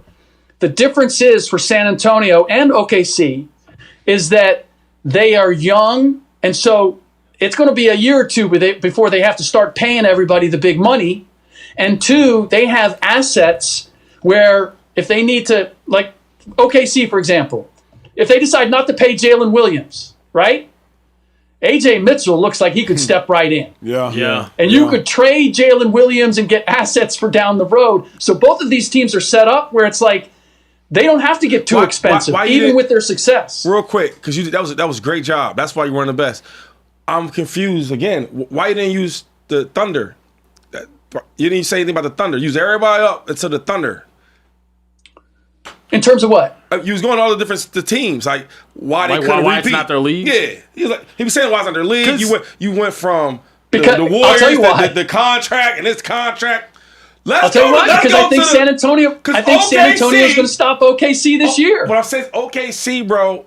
We not saying it's SGA's league, and we're trying to compare him to Jordan and all these great people. Yeah. Tell us why. I need to know. Because he didn't have those expectations, though, is the thing. This is why. Tell us. Come on. Because whatever you think of SGA, we've seen SGA. We've seen like SGA isn't really that unique, right? Yeah. He's really good. Damn. He's really good. Ooh.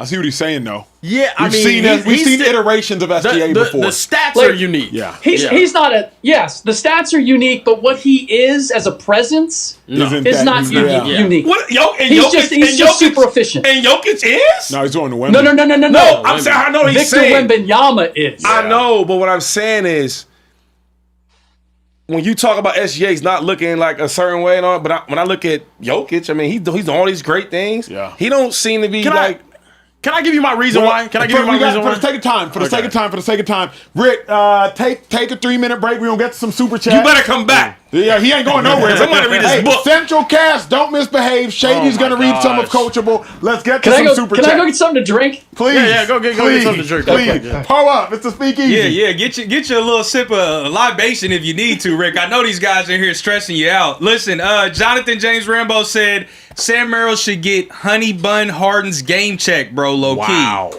That's crazy. Rick, before you go get a drink, we do have a quick shout-out from our guy, Kenro200X. Said, Slick Rick, welcome back, amigo. I would like to hear your take on an argument these gents had last week. Who would you rather take if you were building a team, Draymond Green or Dennis Rodman? And thank 30 you. 30 seconds or less, Slick. Oh, wow. Oh, that's pretty easy. I would have to go Draymond. Okay. All right. There you go, bro. Money Power Respect 773 said, besides Steve Nash, this is the least dominant and game-changing back-to-back MVP in NBA history. That's a horrible take. That's wild. Least dominant? Steve Nash didn't win a championship. Yeah. SGA could possibly win back-to-back. That's a horrible take. Yeah. And also, his teams had the best... He said besides Steve Nash. But still, his teams had the best record in the NBA the last 2 years, and they won a championship, though. So, like, it is dominant. But who else is back-to-back? You got back-to-back? Jokic. The thing is, though, SGA. were the Heat in 12 and 13 back-to-back 1 seeds? Or actually, no, it's more dominant than Bronze 08-09. Yeah. It's a very dominant, especially if they win back-to-back championships. It's something that hasn't happened in years. You're right. Like, yeah, Money Power, you got to come a little better than that. Listen to Prime 7018 said, what's good, Speakeasy, missed a few streams, been working late nights, trying to get to that money, but I love y'all. The energy of the show always hits. I'm always excited when I catch a stream, and Carebear, say it with me. Go Cowboys. How about them Cowboys? Our guy, Beat Todd, MVP up, of our team, you know. Team Acho and Social Trade said, Wemby versus SGA, best international matchup ever. How long can the NBA keep that American face of the league if SGA wins another title? And if Wemby wins the next one, when will the next champ with its best player as an American happen? Can we be honest? The Americans are like they're pretty far behind right now in terms of. Like, I don't know. Maybe Cooper Flag, but I don't think they want Cooper Flag. We're just in a phase right now. We're just in a phase. What phase, like all of the best Americans are just really young right now. LeBron's phasing out. Curry's phasing out. Like all of the guys that have like held the torch. You know what I like about this conversation though? We don't talk about a lot of them foreign players. Them bum asses be on the bench. We don't talk about them dudes. No, we don't talk about the 4 or 5 good ones. What about the rest of them that be weak? You don't like talking about bench players or linemen or kickers, though. So that's why I talk about linemen. He talking about linemen. I don't like talking about weak players. But what I'm saying is, we keep bragging about all these foreign players. Cool, they got a lot of good ones, but we have way more good players. Yeah, they have a lot. The USA still the best country. There's a lot that be weak that we don't talk about. Yeah. The question is though, I think the top of the league though is all dominated by. Who's going to be? How long till the next American wins MVP? That's the slick question. Next American wins MVP. I mean, maybe Cade, maybe. You know what it is though? They got a little bit of that Drake in them. They come over here taking their swag or style. Yeah. They don't even play ball like that over there. They come over here and want to do all stuff, all that. They don't even play like that. Well, the biggest thing is you have Americans, one country, against foreigners, which is an exponential amount of different countries. Yeah, but so my thing is like it's the not best a fair player comparison though. already. But my thing is though, we have the best. We have the best players, but like the best player in the league, it might be a while before American wins MVP. So, yeah, that's true. Listen, B-Top, appreciate the question. Exterminator Richie said, God is good. All the time. God is great. God is good. Spurs in 5. The San Antonio Spurs have lost one game with Wemby playing the full 48. These 2026 NBA playoffs. Can I get everyone's guess in the series? Well, Carebear thinks they're going to go 4-0, so we'll just go to Shady. Shady, who you got? I said that before. No. I think the Spurs are going to be here. You die on that hill. 16-0. I have to. Yeah. 5. Thunder and 6. No, I'm going Spurs. Thunder. Spurs 5, no more than 6. No more than 6. If they go to game 7 home, take me away. I'm going Spurs in 6, and if it goes to 7, Thunder. Thunder 6. Okay. Yeah. Okay. Yeah. Regardless, we all know Kieran's going to be wrong because they're not sweeping the Spurs. No, that's not happening. No, I can admit that now. Big Mike MC21 said Thunder up, SGA MVP. Nothing else to say. Thunder in 5. Shaz 5155 said, "What up, Speakeasy? Mind them. God is good. All the time. God is great. All the time. God is good. Shout out to my guy Shady. The Eagles are playing in London. Y'all should do a live show in London. Hashtag bring James Jones back. Hashtag let's go Bills. London. Yeah. Yeah, no, that's Are the Eagles playing the Bills in London or something? That was they're playing the Jags in London. Yeah. But he threw a "Let's Go Bills" at the end, but then said the Eagles are playing in London. He likes Shady. Bet. So I think he's from London, but he's a Bills fan. Bet. Yeah. Understood. That you're right. That is him. Yeah.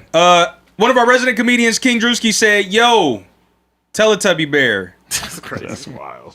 Musician to musician, listen to Iceman. The haters will say it's trash. The Glazers will say it's the greatest. It's neither. It was cool.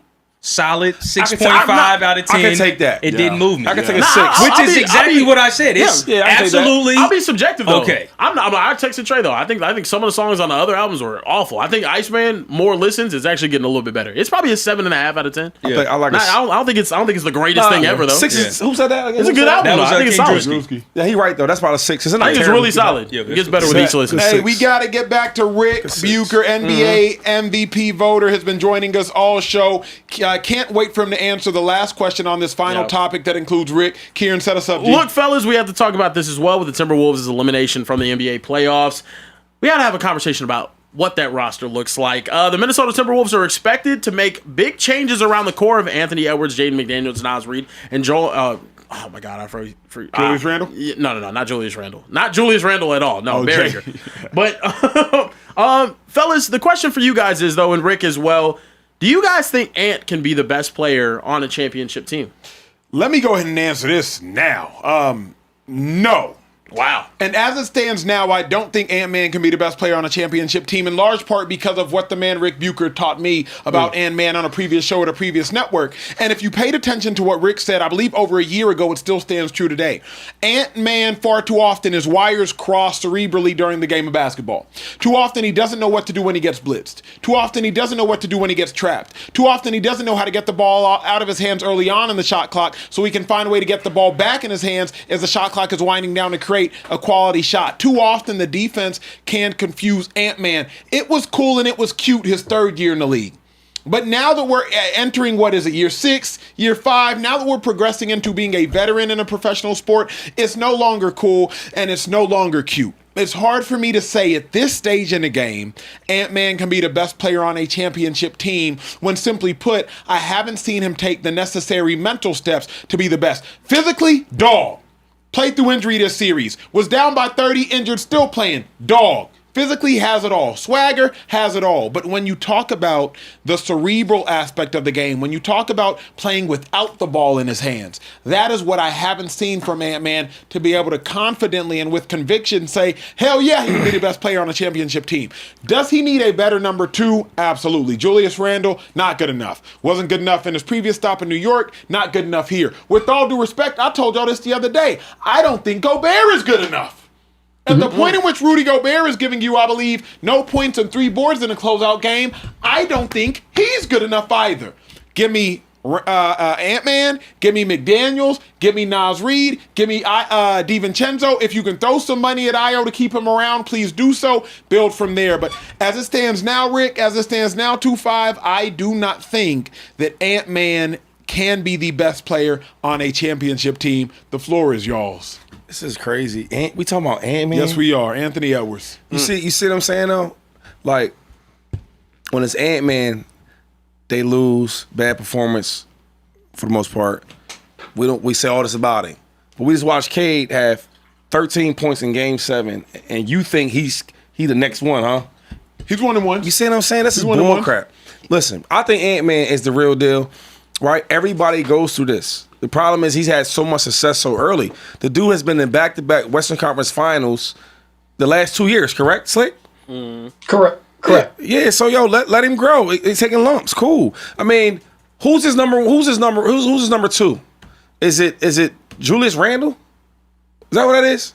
His number 2? Yeah. That's really Probably by default. McDaniels. I would say Jaden Daniels. Exactly. I guess Jaden this year, right? See, the problem is his number 2s are not consistent.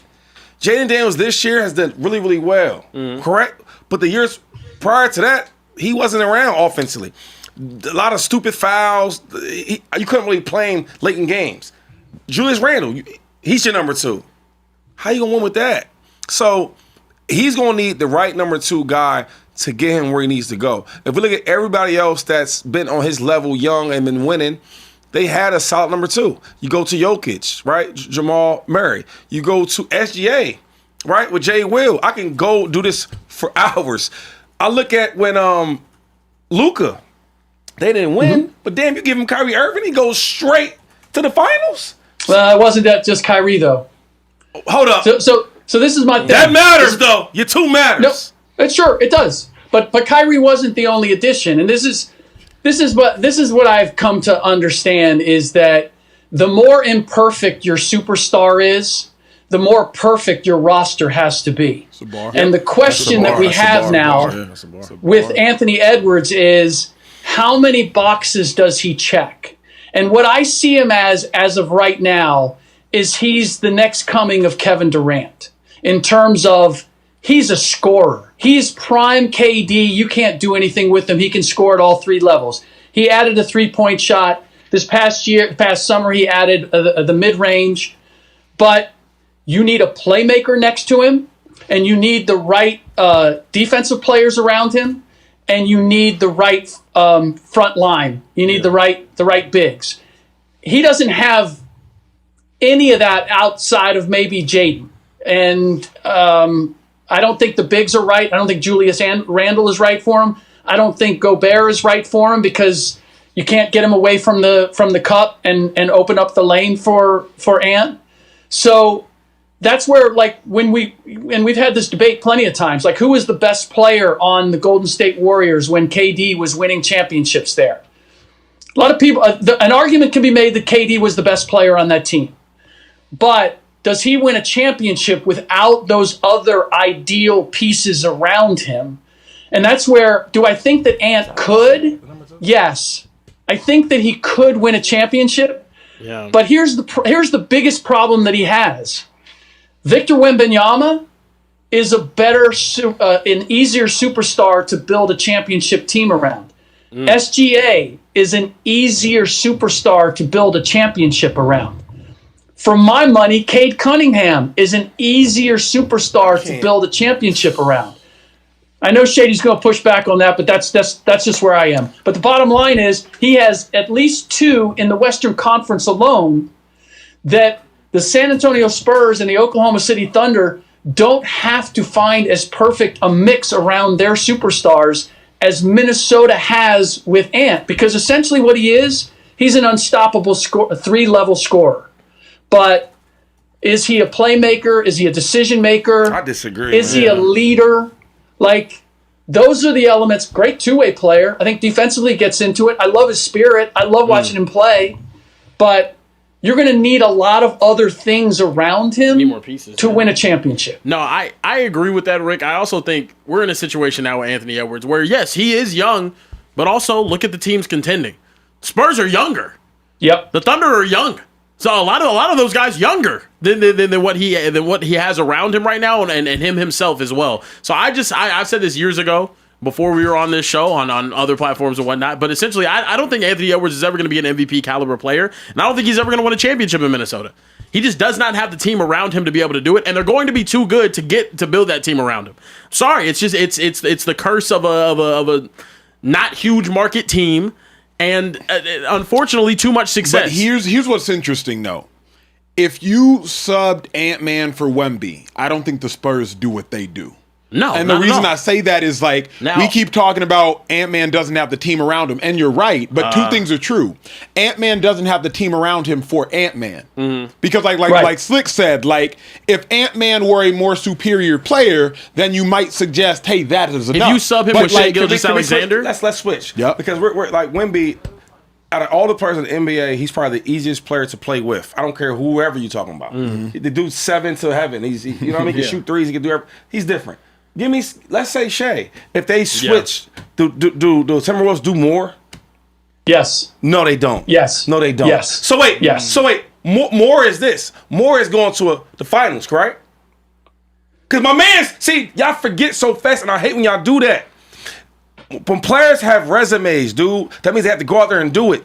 The brother has been to 2 Western Conference Finals, right? Yeah. Don't forget that, please. So when you say if you switch him to SGA, that means he goes to the finals. He takes the Timberwolves to the finals. Is that what we're saying?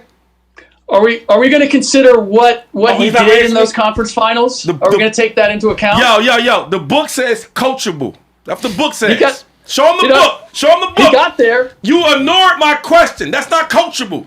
That's hard-headed. Now listen, if you switch SGA and Ant-Man, because you said they do more, right? Cool. Yeah. Do they go to the finals with that Timberwolves team? But no, you're not asking me a question.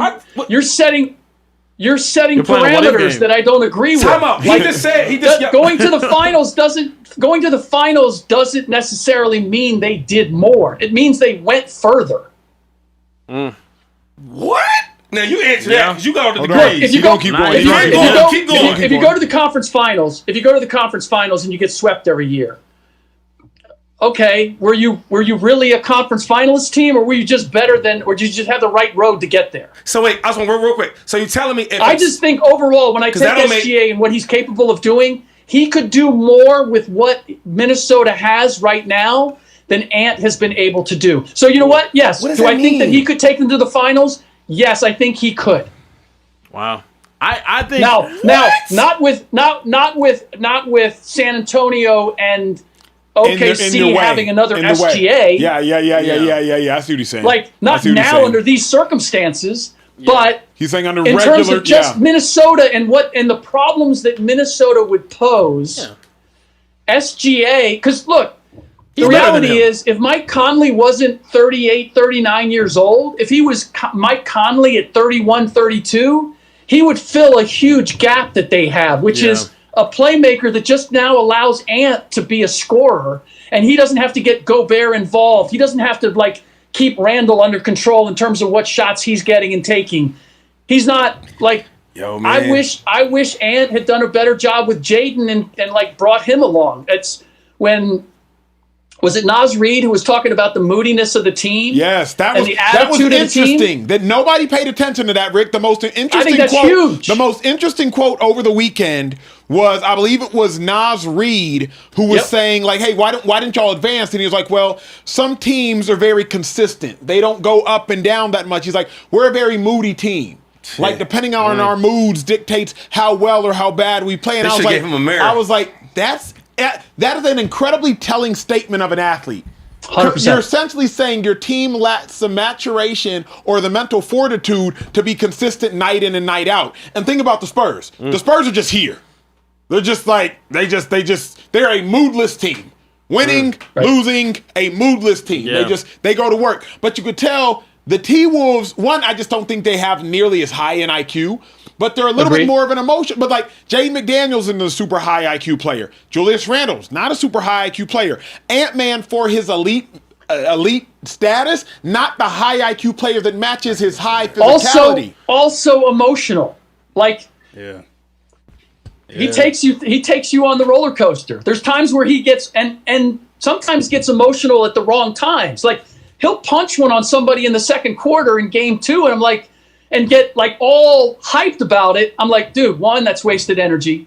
You got 2 more quarters to go. Are we serious though? Yeah, I'm totally serious. That's the difference maker in winning in the playoffs for teams. I'm done. The margin is very narrow, and you are. I think teams take on the identity of their best players, and the Minnesota Timberwolves are very dynamic at times, and they're very what are we doing now? Can I ask y'all this? Slick's statement, it frustrated Shady. Why is punching on somebody in the second quarter an unwise decision? Break that down from a basketball perspective. Tell me. You don't say anything stupid in my mind, Slick. So break that down. It's what you do with it.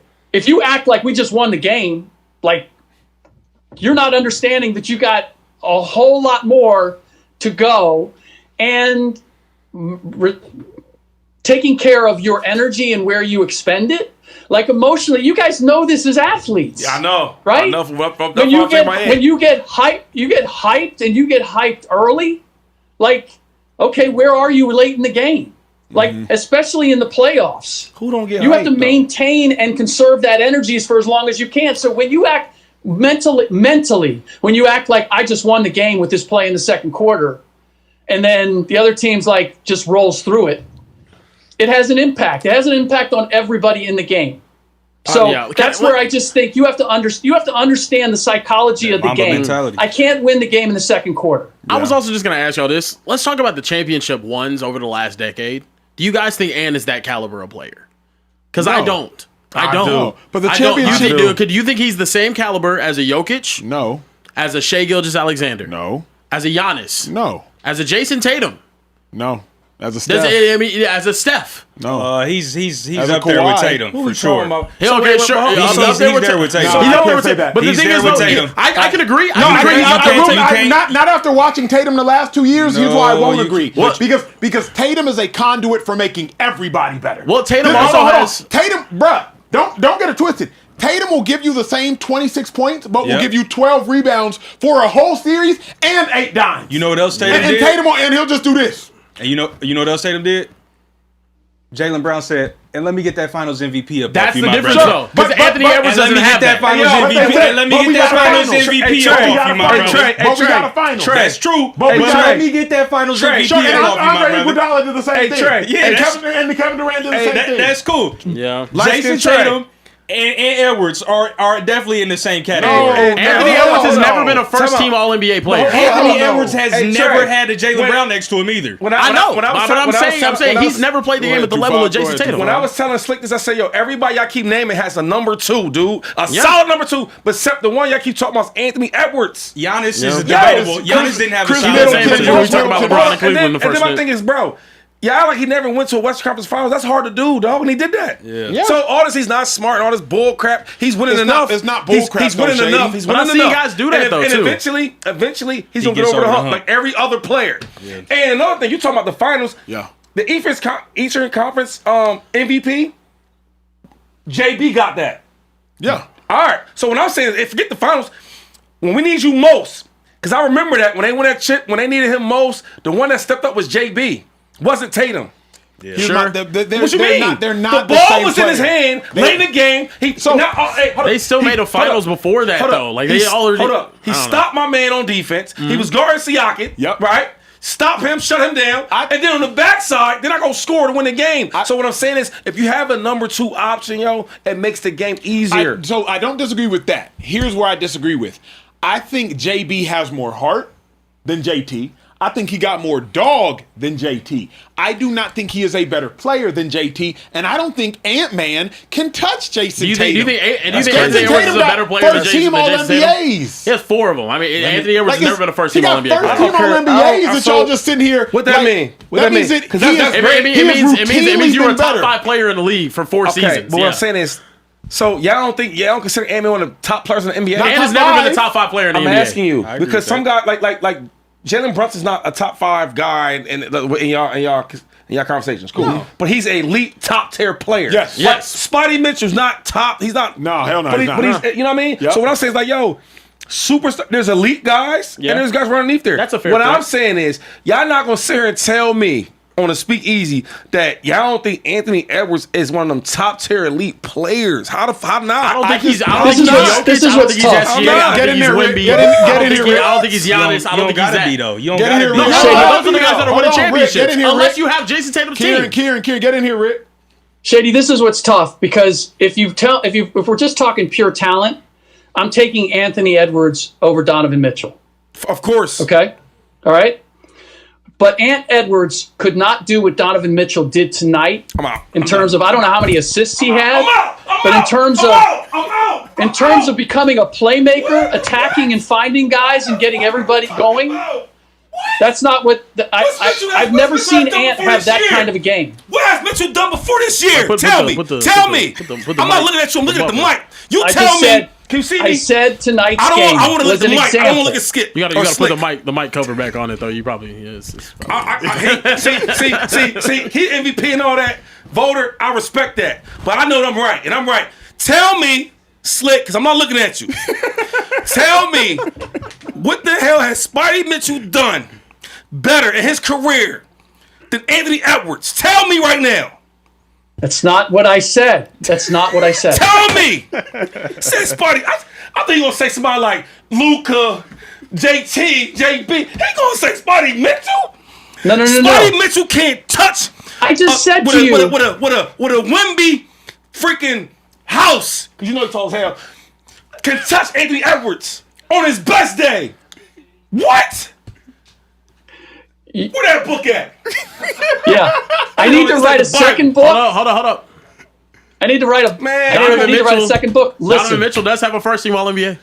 Is this his first time ever in a conference game? It's his first time ever being on this level, man. Rick, rebuttal, and then we got to get you out of here at some point. Go ahead, Rick, rebuttal. That's crazy.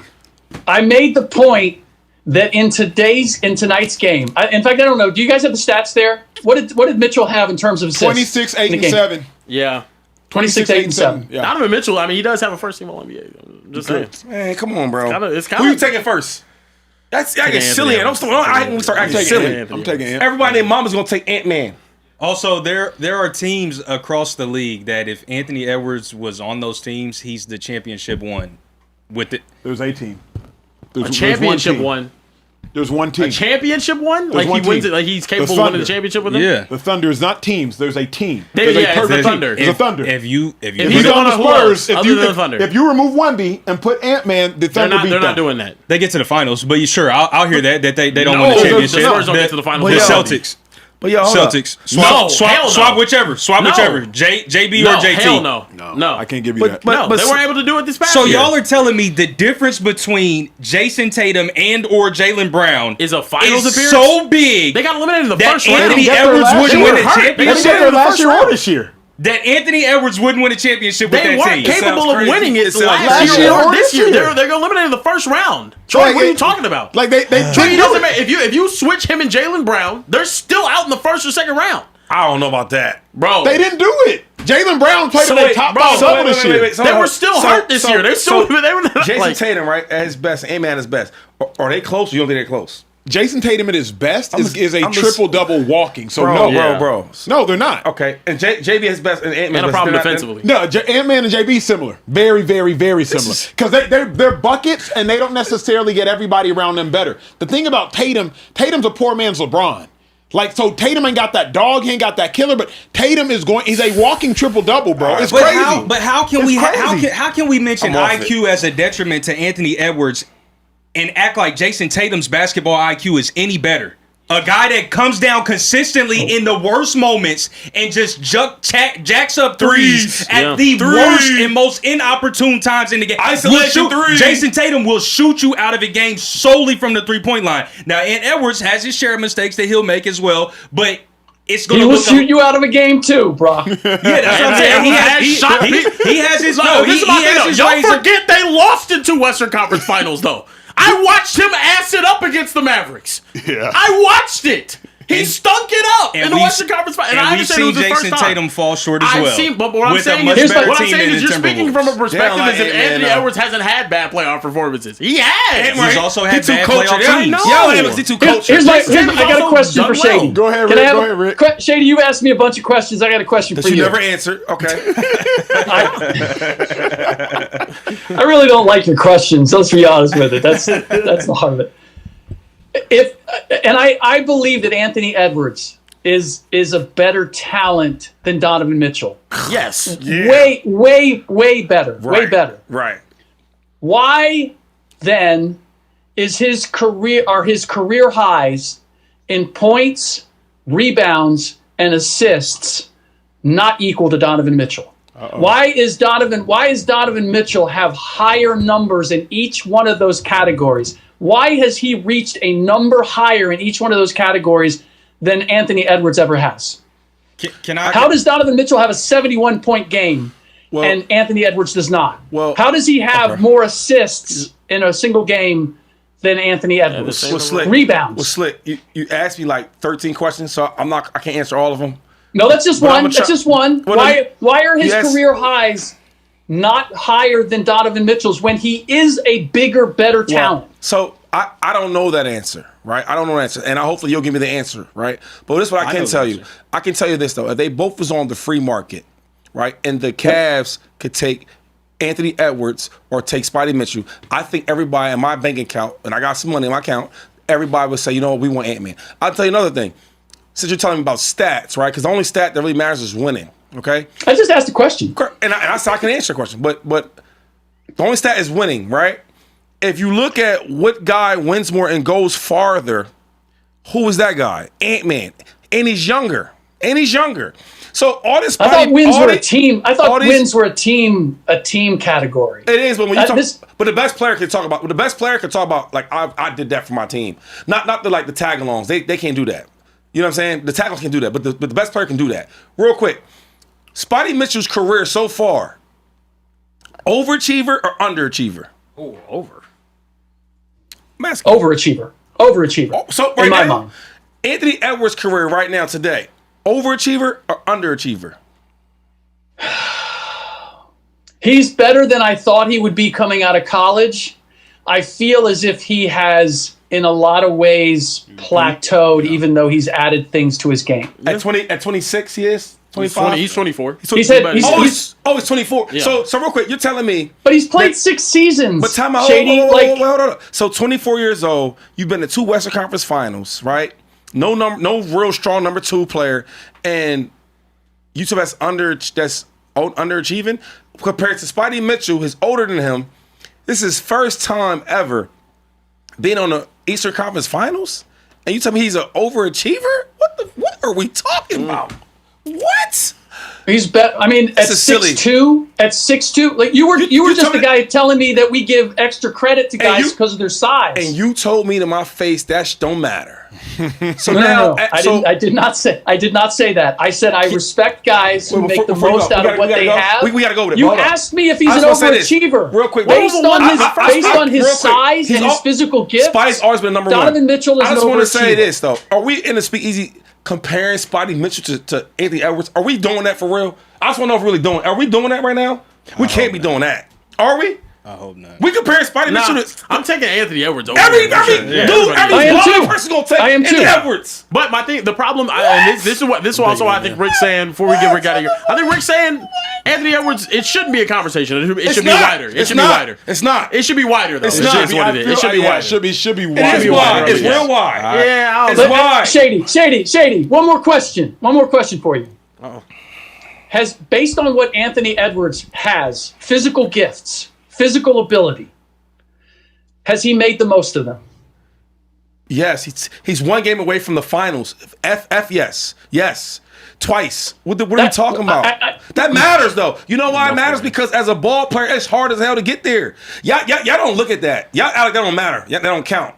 That's just hard to do. You know what? We could go back and break down those. We could go back and break down those games. Why? And we wouldn't be looking at Anthony Edwards as the biggest reason in every game as to why they got to the conference finals. I'm done. That's crazy. What's true. Crazy though. That's true. He's had disappointing performances. That's crazy. Like, they've won in spite of it. Times, yeah. It's kind of tough. But you see what I'm saying? Like Carebear, pull those stats up, bro. I mean, I already have them. He got bounced in 5 too, though. He scored 18, 16, and 19 in 3 of the 5 games last year. Rick, you spent your evening with us. Wait. What was that? 18, 16, and 19? 18, 16, and 19 in 3 of the 5 and games. And what did he shoot? And oh man, he was shooting. Let's see, in the 2025, he shot 38%, 46, 38, 38. Yeah, he shot 38% in 3 games. Wait, what? You put him 38%. So you a stat guy? I don't do stats and all that. That's bad though. How do you not do stats? You just hold on. You trash Kate Cunningham earlier. No. When I say stats, I'm saying y'all going back in time, look at somebody's stats. When do we ever do that? We looked at his performances in the West Conference Finals. If we right now we look at certain. If we look at certain players from, 4 or 5 years ago, we going to look at their stats, what they did in the game? Well, we all remember he wasn't good. So now we remember that. We remember that. Good in the Western Conference. He was not good. Yeah, Both times. He was not good in those. He wasn't good. So now, he had a good game, I think, against the Mavs, we can remind you why he wasn't good, but he wasn't good. Rick, you've been amazing. Hey, y'all tuning in. Rick Bucher has this brand new book, Coachable, out. Quite literally one of the best books. I'm halfway through it now. How the greatest performers reach their highest potential. Anywhere you get books, go get this book. A lot of endorsements from Rick Carlisle, coaching champion, to Steve Nash, Coach K, Kevin Love. Several endorsements. A lot of fascinating conversations. Hey, even if somebody's bigger, if somebody's faster, somebody's stronger, how can you be better? By being coachable. Rick Bucher looks at some of the best athletes, not just of this generation, but of generations past, and he really talks about how you can unlock that same exact potential. Do not walk, but run to go get this book. If it's not for you, if it's for one of your kids at home, etc. Coaches, y'all need this. Student athletes, y'all need this as well. Rick Bucher, we appreciate you, my man. Congrats on the book. A phenomenal read. Grateful for your time as always, brother. Thanks, guys. Always fun. Thank you, Emmy. Appreciate it. My dog. Looking forward to the next time. Yes, sir. Appreciate we'll see you soon. All right, Slick. Love you, Shade. That is NBA analyst Rick Bucher, also MVP voter. Been a huge basketball conversation, but there was some gigantic football news over the weekend, a story we've all been waiting for. Aaron Rodgers has officially signed with the Pittsburgh Steelers. In case y'all missed that, we're going to get to some super chats. Then the last topic of the day. If y'all want us to talk back to you on this Sunday show, now is the last time to drop your super chat. Drop a super chat. Social Trey will get to it. But for right now, some super chats and the gigantic football news in the show. Trey, floor is yours. Listen, new guy XD said, hold up, Shady. How are you going to say Ant didn't have enough and that K should have done more? Both players just didn't have a supporting cast that was good enough to win. Wait. Ant played in the Western Conference Finals. Yep. Right? Because that matters, don't it? It does. The K, he didn't get there. K did not make it to the Eastern Conference. He had 13 points today, man. Yeah. Ant-Man in that type of game, he ain't doing that. You want to look them numbers up? In that type of game? His conference semi-game? I mean, his conference finals games was pretty bad. Yeah. But Shady said the semis because that's semifinals? only as far as Cade made it. Okay. So that's fair. listen, I love Flex Music 7 said first time super chat. He was Love 6 y'all to 24 content. in the conference semifinal closeout game. They What won game? though. They won? Against Denver at 20. Yeah, he had a bad game. Okay, they won. Yeah, they won though. Oh, Yeah. okay. I got Knicks for 4. It's our year. Also gonna shout out my Jets. 1 year, we'll get it rolling. I don't know if we'll still be here walking the earth when that happens, brother. But Godspeed to you. Central Cast, our weird cousin, is back in the super chats and said, "Social Trey got them wheelchair legs." Oh, that's crazy. That's Boy look like he never seen a protein day in his life. Oh my god. Legs look like they ain't never lifted a weight. Trey got them SpongeBob legs. Oh my god. Now usually, He said the weird shit. That was crazy. now usually, see this Wheelchair legs is crazy. Yeah. wheelchair Wow. legs is crazy. Shout out to That's all of our fighting disabled words. viewers. That was fighting words. Shout out to the disabled viewers. Shout out to man. the It's disabled love. viewers. Shout out to the disabled viewers for sure. And in fact, that is inherently a shout out to Central Cast because, brother, you are mentally unwell. Oh wow. That's number one. Number two, usually in a roast session, you know, you like might get offended by something, but you're talking about my legs, bro. You gotta hold that L. I'm sorry. Sub-Zero X5X said, fun fact, GNX first week, 363 mil first week with a 30-second promo drop, like literally just 1 hour before the drop. Drake spent 5 months on promo, got 140 million day one, 70 million day two, That's great. and is dropping fast. Those are okay. So he may not eclipse first week Oh, so sales week. JNX was. GNX was hired first week with no promo at all. Surprise album. Fellas, Drake's broke. album is at 220 or at 210 currently. So he's dissing Drake for having the most successful rap debut for a 2-day stretch in rap history. Yeah, but you know everything goes by the weeks. Movies go by box office numbers over No, the of course. weekend. That's right. Albums he's go by the gonna week. surpass. He's already after. I guarantee you, after today, he's over probably gonna 363. be around 3. Nah, he's probably gonna be around 3. But still, it's I mean, he's working. It also took him 3 albums to do it. Mr. 2AB said that's it's just off already Iceman. confirmed. It's just off of Iceman. He got 140 off of Iceman alone. Oh, it's just Iceman. Okay, Yeah, okay. nah. I recant that. That's on me. It's already confirmed Drake has another album coming in the winter. Maid of Honor is like, honestly, never mind. For the vibes, Habibti is R&B slow, and Iceman is him being lyrical. Albums are fire. Now I don't want to hear no more Maid of Honor though. Yeah, I'm cool on that. As a Drake fan, I knew Maid of Honor was bad when my wife and I were listening to it on the way home, and she was like, I don't really care for these songs. I'm like, damn, Yeah. he made this album for you. Yeah, nah. I mean, Yeah, like it's it was a tough one. Sub-Zero X5X said another fun fact. Day 2 for both GNX and Iceman. GNX 75 million. Iceman 70 million. Okay, so GNX beat him day 2. Drives No, Hype. GNX, that's their first 24 hours. So he dropped it midday, so it was only 7 hours. I know too much about this music industry shit. Well, 75. It was great. It was a great first day. But you have it's- to. As a Drake fan, like, you're constantly up against the ropes. You No, got to I'm not. defend I'm just- your I like light-skinned both king. artists. I Like, can't it's be a just- fan of both. You don't You're like, not a you fan don't of like, both. you're not Kendrick. Yeah, I I'm do a like fan. I'm Kendrick. actually a fan of both. I do. I know more songs on the album than you do, Shady. Off of GNX. I mean, you like listen. I'm a fan. You're more fan than I am with different stuff. Fanny, So a you don't fanny, know a way. fan. You That's true. probably I'm know. fanning. It's crazy. No, I'm now saying- I'm fanning for Kendrick. No, you are a fan. But I'm saying you got. Don't tell me you had 18, 13, 19 jerseys. Oh yeah, I got a bunch of jerseys. They're yeah. cool jerseys. I No. got a Steve McNair joint that just got But in the you're mail. not. It's not a. It's tough. I'm not coming at you. I'm just saying like. Yeah. You know what I mean? Nah, I feel you. I'm more of a not fan. About, you know what I mean? Yeah, My yeah. jerseys, people sending me. I like the Sorry. stats and shit, all that Yeah. stuff. So yeah. like even some players, I might know more about a player than you do, but you might know like his stats and all that. Where he was born, hospital. Yeah, you know what I mean? So it's not a. So it's like the Janet Jackson combo. Like, you really like Janet, but he might know some Janet songs because you don't really listen to Janet. That's great- true. Okay, Yeah, that's you true. see what I'm saying? Yeah. That's true. I got your back every once in a while. Yeah. Because y'all probably thought I was trying to be funny. My mom was being actually honest. No. Yeah, that's true. So listen, Snip dropped our yeah, I don't know. Sub-Zero, yeah, you got your point off. Mike Rodriguez, $14.99. Shout out Speakeasy. I never catch Shady though, but shout out Shady. You and Mike Vick are the reason I'm a diehard now. To the birds. Manny Hilton says, shout out to you guys. Been watching since the other show. Shady, you right, man. I don't condone cheating, but if a man didn't cheat, how can I trust him? Yo, that's a real stat. He He might snake me out or snitch. Bro, I would think the exact opposite. what? Any dude in the hood, you ask him like, dude, you never. I can't trust you. If you would cheat on your girl, who you say you love, Oh my you would God. betray her. See, Wouldn't stop- you do so? Wouldn't you do the same thing to me? But Shady didn't say you had to love her. loyalties don't lie. This could just be. You don't have to love her. This This could just be. a bopper, as TJ If you said. called your best friend Yeah, and you said that to him, what he gonna take? Like that sounds. he would agree with me. What? But my homeboys don't cheat though. Shady, you have to remember his favorite artist is Drake. They live in Marvin's room. That's right, bro. Tell you like that when you get home. Come on, bro. Last one I got, we got to keep it moving, is a $50 super chat from Ajax Simmons, 2559 said, I'm sorry, 2599 said, first time super chat, Drake's lawsuit had more motion than these albums. Oh, and I can't even disagree. And technically, the lawsuits went nowhere. So are you saying that the albums have no motion? Oh, man. Damn. Sorry, Kieran. Floor is yours, brother. What on that? I mean, look, it is what it is. It is what it is. I know we got to keep the show moving. moving. Cry about it in the club when it's played all summer. Anyway, fellas, we got to talk about some NFL action. As you mentioned, Aaron Rodgers signed a 1-year deal with the Pittsburgh Steelers worth $22 million guaranteed for the 42-year-old. $3 million in incentives are available. The 4-time league MVP is heading into his 22nd season in the National Football League and is going to be turning 43 this December, fellas. Dang. I mean, this is crazy. $22 million guaranteed. Do you guys like this Rodgers Mike McCarthy reunion happening right now in Pittsburgh?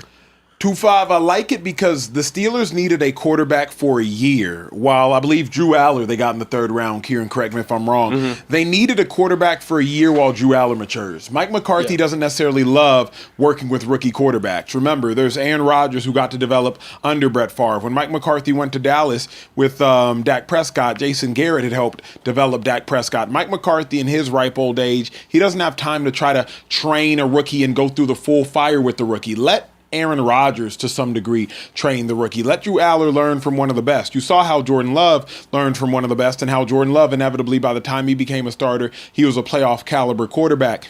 This is a great stopgap for the Steelers. Aaron Rodgers ain't leading the Steelers to nobody's Super Bowl. We got those hopes up last year, but I do believe with the receiver formerly from the Steelers, that is DK Metcalf, receiver formerly from the Colts, Michael Pittman. I do believe like the Steelers have a formidable offense. You go out there with Michael Pittman plus DK Metcalf, you have enough offense to win 9 games. And if you win 9 games, you'll be in the hunt with 3 games remaining, 2-5. They'll probably be somewhere between the 6th seed and the 9th seed, trying to get to the 7th seed and above. So I like this move though for a couple of reasons. One is Justin Fields. Yep. What did the Jets pay him? $30 million or $20 million? $30 million, I believe. 20 guaranteed. So I like, okay, so Matt, I'm trying to show the viewers like the money for the quarterbacks. Yep. If you're gonna pay Justin Fields $20 million, you can argue paying an old Aaron Rodgers 1 year for $22 million. That's one. Number 2 is he's getting back with McCarthy, right? Them two together did some great things. If you really know who Mike McCarthy really is, he's really good at the offense, especially with the quarterbacks. So I'm only going to talk about just the offensive side of the ball, because last year defense was not that good at all. People don't want to talk about it, but they weren't. I think with the offense side of the ball, with the type of pieces that they have on offense, they're going to make some noise. And for the offense side of the ball, I think they'll do better. I think, Aaron, you'll see him more comfortable in this offense with McCarthy. And also with the offensive line, they are adjusting to that point of the team. In defense, they got to figure that part out. But offensive-wise, I love this move for the Steelers. Can I ask y'all this? Do you think that him and his relationship with Mike McCarthy being his coach prior is going to get him to be a little more involved in the offseason? Getting more of a rhythm with these guys, or is this just something that we're just not going to see out of Aaron Rodgers anymore? I think it's less involved in the offseason because Mike McCarthy, at least now you know the offense. So if you're Aaron Rodgers, what the hell I need to be there for? How can he be any more less involved? I mean, number one, he's not going to be at OTAs. He probably won't be at mandatory minicamp, and then he won't get fined for not being at mandatory minicamp because Mike McCarthy will just excuse the fine. Remember, Aaron Rodgers is doing Mike McCarthy more of a solid than Mike McCarthy is doing Aaron Rodgers. Sure, Aaron Rodgers might want to play another year, but he surely doesn't need $22 million. What Mike McCarthy needs is a winning season. Because Mike Tomlin can't have 17 consecutive non-losing seasons. Mike McCarthy, you show up and you instantly go 6-11. Like, that's what can't happen. Furthermore, here are the backup quarterbacks. Mason Rudolph, Will Howard, or a rookie Drew Aller. Also don't want to have that. Last thing I'll say is, Shady, correct me if I'm wrong. This is probably the best Steelers skill group since 2019. Michael Pittman, DK Metcalf, Rico Dowdle, Jalen Warren. Like, realistically speaking, this is probably the Steelers' best skill group since AB, Le'Veon, Juju. Like, the Steelers haven't had this good a skill group. That's why I said offense that they're going to do good. You got them pieces over there. Aaron's familiar with McCarthy. And McCarthy's a good coach. People forget over at the Cowboys, he had 12-game wins. Right, 3 in a row. In a row, right? So if they're going to do good offensively, I am worried about that defense because I thought the defense would be dominant last year, and they weren't. They had a whole bunch of names. So I do think that the offense would be a lot better with Mike McCarthy. What's interesting, to Shady's point, but more than ever, the Steelers don't really have a weakness by name defensively. Here's their starting defense. Jalen Ramsey, Jamel Dean, Jaquan Brisker, Deshaun Elliott, Joey Porter, Highsmith, Malik Harrison, TJ Watt, Cam Hayward, Derek Harmon, and betting it knows. Like, when you hear the DBs, all solid, and all have played at a very high level. I think Jamel Dean's won a Super Bowl with the Tampa Bay Buccaneers. Jaquan Brisker played at a really high level for the Bears last year. Linebacking core, solid. Played at a high level, all of them. Defensive line, edge rushers, played at a high level, all of them. The question for me, though, is like, what's the point? What's the point? Is Aaron Rodgers just going to keep the Steelers in purgatory? Are the Steelers going to win enough games where they can't draft high, but not enough games to where they make a legitimate playoff push? Like, Kieran, if you're a fan, because you can give us the best fan perspective, if you're a Steelers fan, would this excite you, or would you be like, man, I'd rather see the young Drew Aller and either let's go 3-14 and he'll grow, or like, does this excite you? The Mike McCarthy hire was probably the least exciting thing that could have happened after letting Mike Tomlin go, because I don't feel like you're really upgrading at that position. I think with Aaron Rodgers coming back, it heightens the floor. But also, I don't think Steelers fans think that they're going to go win a Super Bowl this year or compete for one. So it's like, it's kind of, what are we doing? We're patching something up to have a potential 9-8 season, a potential 10-7 season, a possible wild card season. For what? Like, I don't really get it. I think it's time to move forward, and I don't like Mike McCarthy doing Aaron Rodgers a solid here. Or I'm sorry, Aaron Rodgers doing Mike McCarthy a solid here and trying to save his reputation. Dude, you're supposed to rebuild it. You're supposed to build it in your image. And if you suck the first couple of years, then cool. When Mike McCarthy got to the Cowboys, we stunk the first year. We were bad, and then we ended up winning 12 games back to back. You know what I mean? So like, to me, I don't really get it. It doesn't seem like they're moving forward. Also, I don't like to be honest with you, sure. They have some offensive skill position players that they added and whatnot. Michael Pittman, I think, is a really solid receiver, and he was good for the Indianapolis Colts, but he's not that exciting to me. I think they need to do better at drafting offensive players, first and foremost, but then this just isn't. If I'm a Pittsburgh fan, I'm not encouraged by this at all. Shady, what are your expectations for the Steelers this year? Is it wild card? Is it, compete for the division? Is it win a playoff game? Is it? I think it's all them things though. I think with Mike McCarthy as the coach, all the pieces they have on the offensive side, if the defense plays ball like their names say on the back of their jerseys, I think they go to the playoffs. I think they compete for their division, like 1 or 2 games type win their division because they are good, and it's a hard division. And I think they win the playoff game. All them things can be true. I do believe that, and I think they'll be a good team. Now, I don't care who the coach is. I didn't think they're going to win the AFC and go to the Super Bowl. I don't think that. I don't think the Steelers are doing that, no matter who the coach is. But I do think they're going to be more improved offensively. All these years, I thought the offense was the issue. Yeah. You get what I'm saying? Yeah. And now, with Mark McCarthy there, with the weapons there, Aaron with McCarthy, I see them winning the playoff game. I think they can win their division. I believe that. Wow. I think it's going to be interesting. If they win the division, I think it says more about what the Ravens didn't do than what the Steelers did. Because I think the Steelers could win the division if it was a 10-game winner. I just think it's going to take more than 10 games to win that division. I think the Ravens are going to win more than 10. The Bengals are weird because their defense is so bad, and I won't believe it until I see it. But I think the Ravens should win. It's the Ravens' division to lose. I would hope. From a talent perspective, you have the best quarterback. You have a great defensive mind. Unless the Bengals come out and just come out swinging. But their defense is still questionable. Atrocious, and they kept Al Golden. And then I just don't know, Shady. I don't think the Steelers have a 12-win offense. I think they have a 12-win defense.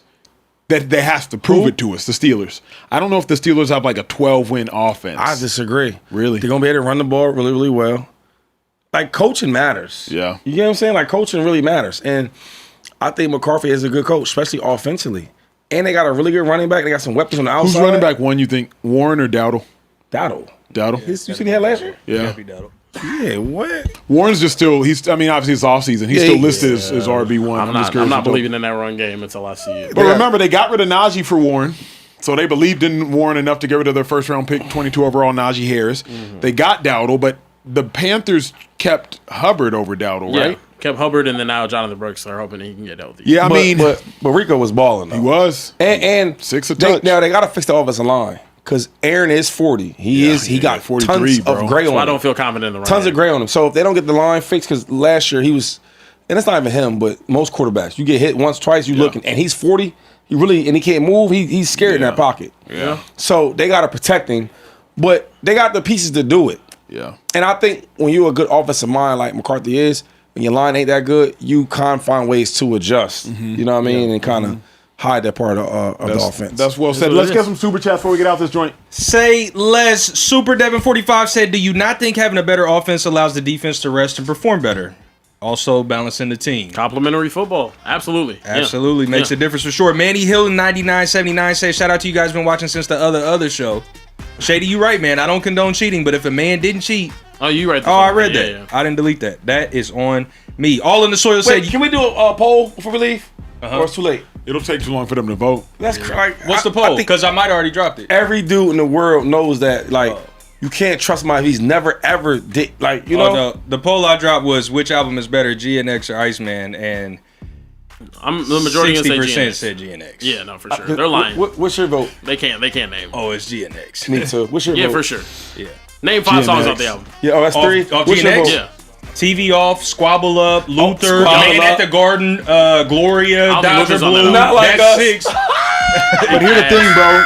That's 6. You want me to keep going, or is that go good? ahead. Oh, okay. Hard Part You're 6. good. I mean, it's just okay. Hard Part 6 solid. Okay, cool. Bruh. Album is. Name me 6 songs. Name me 6 songs. Where do you think that album ranks amongst Kendrick Lamar solo projects?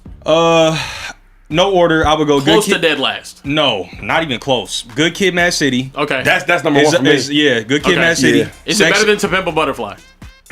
Is it better than Damn? I listen to it more than To Pimp a Butterfly for sure. It's got way more replay value than To Pimp a Butterfly. I know For sure, one thing. because it's more Way commercial. more It's not better than To replay Pimp a Butterfly. It was in the Super Bowl, dog. That matters. You're not wrong, bro. That's true. You're not wrong. That wasn't, though. You're not. That's What true. was that None of these songs will be from Drake. Trey Sure. Ingram 23 says Spurs went 5 with the Blazers and 6 with an injured Wolves team, but they're posed to smack OKC. The hate is for real. Also, you can't compare Iceman that has been out 2 days to GNX that's been out 2 years. I guarantee Iceman outsells Not even remotely close. GNX. It won't even be close. Well, when Also, you got have a fan more base replay like value, that, just like all of Drake's music. it's not hard to do. Also, he passed up your GOAT in number 1s, by the way. Cry. Cry about it. that's fine. It took him He has way more he- music. That's okay. It took him We'll way go. more Way less music. years. Drake has more number 1s. He has more number 1s than Michael Jackson. And he's got about He has more probably number 1 songs than Michael 85 Jackson. more songs in his catalog. All in the That's Soil cool. said Giannis needs to go to Minnesota with Ant-Man. You talking Acho's language. You know he loves Giannis. Shaz 5155 said Rick came on the He'll carry Giannis. He'll carry him. Giannis will be the number 1. No, he won't. No, he won't. He said Rick came on the show in school, folks. # respect. Y'all gotta Shout out bring to him Rick, back. man. Come on now. Shout out Yeah, to Rick is bruh. Rick is great. Rick was great, man. I taught him a lot great. today. Taught his ass a lot today. Was he coachable or not though? Would you say he was? I don't know, man. He kept It's pushing hard to back. say. I kept giving him real answers. He kept pushing back. It's hard to I asked say. him a question. He didn't answer him. Yeah. He ignored you. Well, you know how it JoJo said, why did Rick bring up Spiders High against Ant Highs? To me, that makes 0 sense. I'm sorry. I wish I could have gotten to that. I'll get to it real quickly. Spider plays in the Eastern Conference. That makes a difference. I looked up his scoring record. It was against the Bulls in 2023. 71 points. I mean, everybody plays everybody in the league. Ant got 55 on the Spurs. Yes, that is true. Yeah. Money, Power, Respect. You just play them a lot more. Same conference. Yeah, Money, that's Power, true. Respect said, I hate when we talk numbers for music as a consumer. Is it good music or is it not? Oh, can I tackle that? Nope. Because you Nick have Velasquez to. said, No. I'm just playing. I'm Like, fucking with you have to. Why do we care about viewership? Why do we care about it's however many people want to actually listen to the music. I don't think Taylor Swift's music is good. I'm not gonna go out there and cry on Twitter about it like everybody's been crying about this Iceman stuff for the past couple of days. Or y'all are crying right now about it. But it's just like the numbers are the numbers because more people enjoy it. More people are choosing to listen to it. Again, show it nuance. His music is more palatable. Music being good or bad is subjective though. Palatable. Someone's crying right now. Appeals to a bigger audience. Palatable is fine, but music being good or bad is subjective. I think Stevie Wonder is better than a bunch of artists that have far more views. Okay, yeah, for sure. Nick Velasquez 97 said, few days late, but to bring up the WWE again, Carebear favorite wrestler growing up was Rashiki. No, it was not, bro. No, this is nasty. First of all, call it's Rikishi, not Rashiki. Rashiki is crazy. Who's that? Nick It's Velasquez. this big ass dude that used to sit on people's faces and whatnot. Oh yeah, you remember Rikishi? Yeah. I don't. Nah, that's what Rikishi did. He was the big Samoan that like throw you in the corner and put his butt in your face. The stink face. Or something. That was nasty. Yeah, I don't remember that guy. And then he finishes up. This is the last super chat says, "Look up what he did to Vince McMahon back in the day." No, it's bad. It was don't bad. look that up. It was bad. Yeah, don't look that up. Look, man, we appreciate you guys stopping by.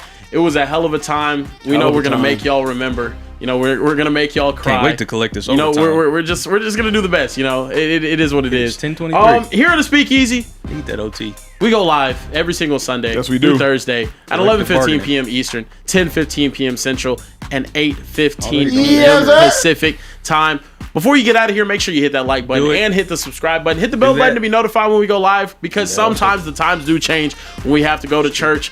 Hopefully, Acho stops praying for all of his bets to hit. Okay, I know where we're going, but for Kieran Hickey Simple, for LaShawn Shady McCoy, Emmanuel Acho, GNX Trey, and everyone in the back, make some noise in the back. Shout out to the gang in the back. We'll see you guys next time right back here in the Speakeasy. Peace. Yo, that's crazy though, son.